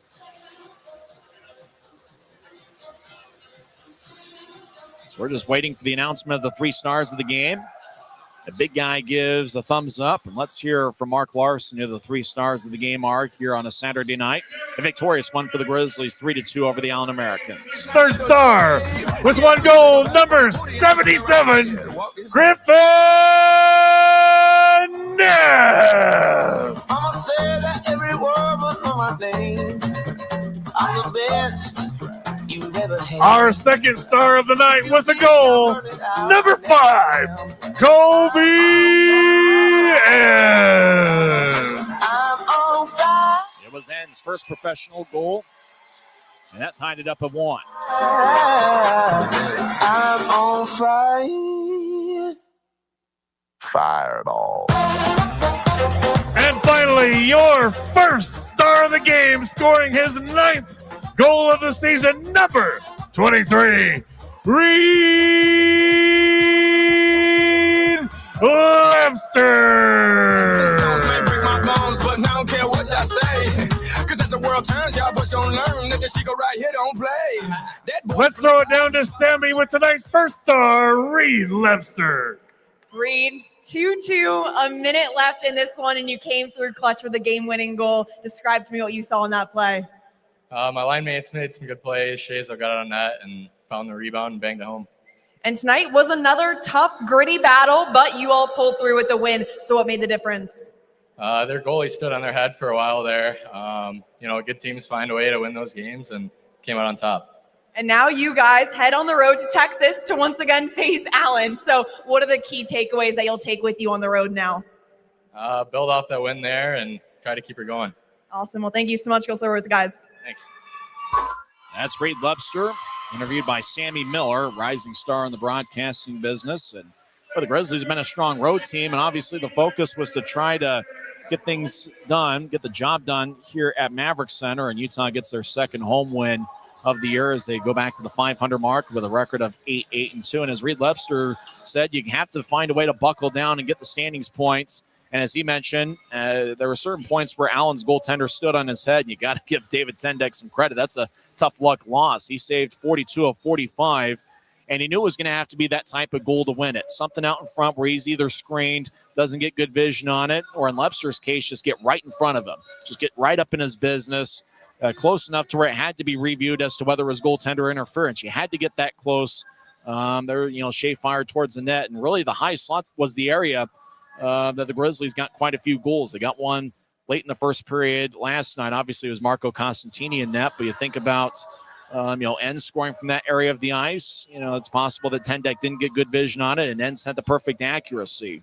Ness scored 11:02 on a rebound in the second period, and that was off a turnover, and Ness with a grade A chance, and he converted on it. And so you knew it was going to have to be something like that would get the Grizzlies the victory. And tonight it was Reed Webster getting his team leading 9th of the year with Shea and Manning getting the assist. And if you're talking about some clutch performers, Reed Webster certainly has been that for Utah all season long, as Webster has 2 shorthanded goals, and that is the 3rd game-winning goal for Webster on the year. So the Grizzlies have won 8 games, and Webster has a game winner in 3 of those 8. Let's go over the scoring in tonight's game. 10:34 into the first period. Spencer Asachuk got his second of the year. Jackson Decker and Braden Simmons-Fisher with the assists. Allen led 1-0 after one period, despite the fact the Grizzlies outshot the Americans 15-7. In the second period, Grizzlies had an 11-8 advantage in the shot count. Colby Enns scored his first professional goal, 9:34 in, with Jack Ricketts and Maxime Barbashev getting the assists. Griffin Ness gave Utah a 2-1 lead. He scored 11:02 in. It was off an Allen turnover. The Americans had 10 giveaways tonight, including 6 in the second period. Allen got a power play late in the second frame, and Danny Caddick scored on a rebound from a Braden Watt shot. It was 18:02 in. Sam Sedley also picked up an assist, and that was his 9th of the year. Score was tied at 2 after 40 minutes. You knew heading into the third period, you win the period, you win the game. Boy, for a long time, it looked like we were headed for overtime as Tendek just continued to stand on his head. Grizzlies 10 scoring chances among the 19 they had in the third period. Eventually, Manning got to Shea in the high slot. Shea fired towards the net. Lepster had his back towards Tendek, but puck ricocheted off of Tendek. Lepster with good hands was able to get it. He fired it low past Tendek with the game-winning goal, 18:36 in. They went to video replay, but the goal was confirmed. Steve Martinson didn't believe so. After the game, he just stood on the bench and stared down referee Chaz Noche. The Americans put together a little bit of a rally to try to tie it up, but the Grizzlies held strong and picked up their 8th victory of the season. Winning goaltenders Dylan Wells. He gets his 4th victory of the season. He stopped 20 of 22. And kind of a tough luck loss for David Tendek. His record overall in this league goes to 1-3. But Tendek played a strong game, saving 42 of 45. Neil Shea led the way with 8 shots on goal. Luke Manning had 6 shots. Manning with 1 assist, and he was a +1. Jack Ricketts, 1 assist. He was a +1 and had 4 shots. Aiden Hansen-Bukata, Luke Salem, Danny Genev, and Christian Felton each had 3 shots. Griffin Ness among those with 2 shots, and he had 1 goal. And, Utah had to buckle down and dig deep to salvage the third game of this series. Allen was 1 for 2 on the power play. Grizzlies 0 for 3, but Utah came through when they needed to the most. And, for a team that prides itself on being a strong defensive club as the Grizzlies have, and Allen taking a lot of focus on that end of the ice as well. A 3-2 type of game is going to be kind of a hallmark of what the Grizzlies are going to be looking for all season. When they get the kind of goaltending like they got from Wells tonight and what they've gotten from Kaiser at certain points this season, Grizzlies can be a tough team to beat. Well, it's possible 3 is the magic number. Utah is now 7-2 when scoring 3 or more goals this season. So it's good to see Utah come away on top. And the Grizzlies are not done, though, with this Allen Americans club. They will meet 3 times next week over at Credit Union of Texas Event Center. The next Grizzlies game will be on Wednesday morning. That's right, Wednesday morning, 9:30 a.m. will be a puck drop, 10:30 a.m. locally in the state of Texas. As the Grizzlies start a 3-game series with the Allen Americans, that'll be Wednesday, December 3rd. That's the morning game. And then Friday and Saturday will be 6:05 starts in the Mountain Time Zone. Grizzlies and the Americans December 5th and 6th. Don't forget the next homestand for Utah will be a 3-game set against Guy Karenza and Jared Youngman's Atlanta Gladiators. Atlanta's played some pretty good hockey so far this season. Gear tickets, UtahGrizzlies.com. Don't forget the last of that 3-game set will be Teddy Bear Toss. Remember, the Grizzlies and their fans have done outstanding with the Teddy Bear Toss over the last few years. Over 5,000 Teddy Bears were tossed last season. We'll see if we can top that mark in the Grizzlies' final hunt. Once again, the 3 stars of the game, all of them scored 1 goal. Third star was Griffin Ness. Second star, Colby Enns with his first pro goal. He's the 7th different Grizzly skater to get his first pro goal this season. The number 1 star is Reed Lepster, who scored the game winner. He leads Utah with 3 game-winning goals this season. And he also leads Utah with 9 goals on the year. That'll just about wrap things up. Fans are filing out. Everybody had a good time tonight. The atmosphere was a lot of fun here on Hispanic Heritage Night, and the Grizzlies pulled through and got the 2 standings points, but Allen certainly made him work for it. Time of game was 2 hours and 33 minutes, and in front of a good crowd of 4,637, the Utah Grizzlies defeat the Allen Americans 3-2. Thanks to Tim Broussard for joining us during the second intermission, and thanks to everybody for listening. I'm Tyson Whiting, and I'm just pursuing my dream, and that's to someday get to the National Hockey League. Utah's a winner, 3-2 here on a Saturday night. Next home game for the Grizzlies will be on Wednesday, December 10th. Utah does have 3 road games next week against the Allen Americans. So long from Maverik Center. You've been listening to the Utah Grizzlies Hockey Network. Good night, everybody.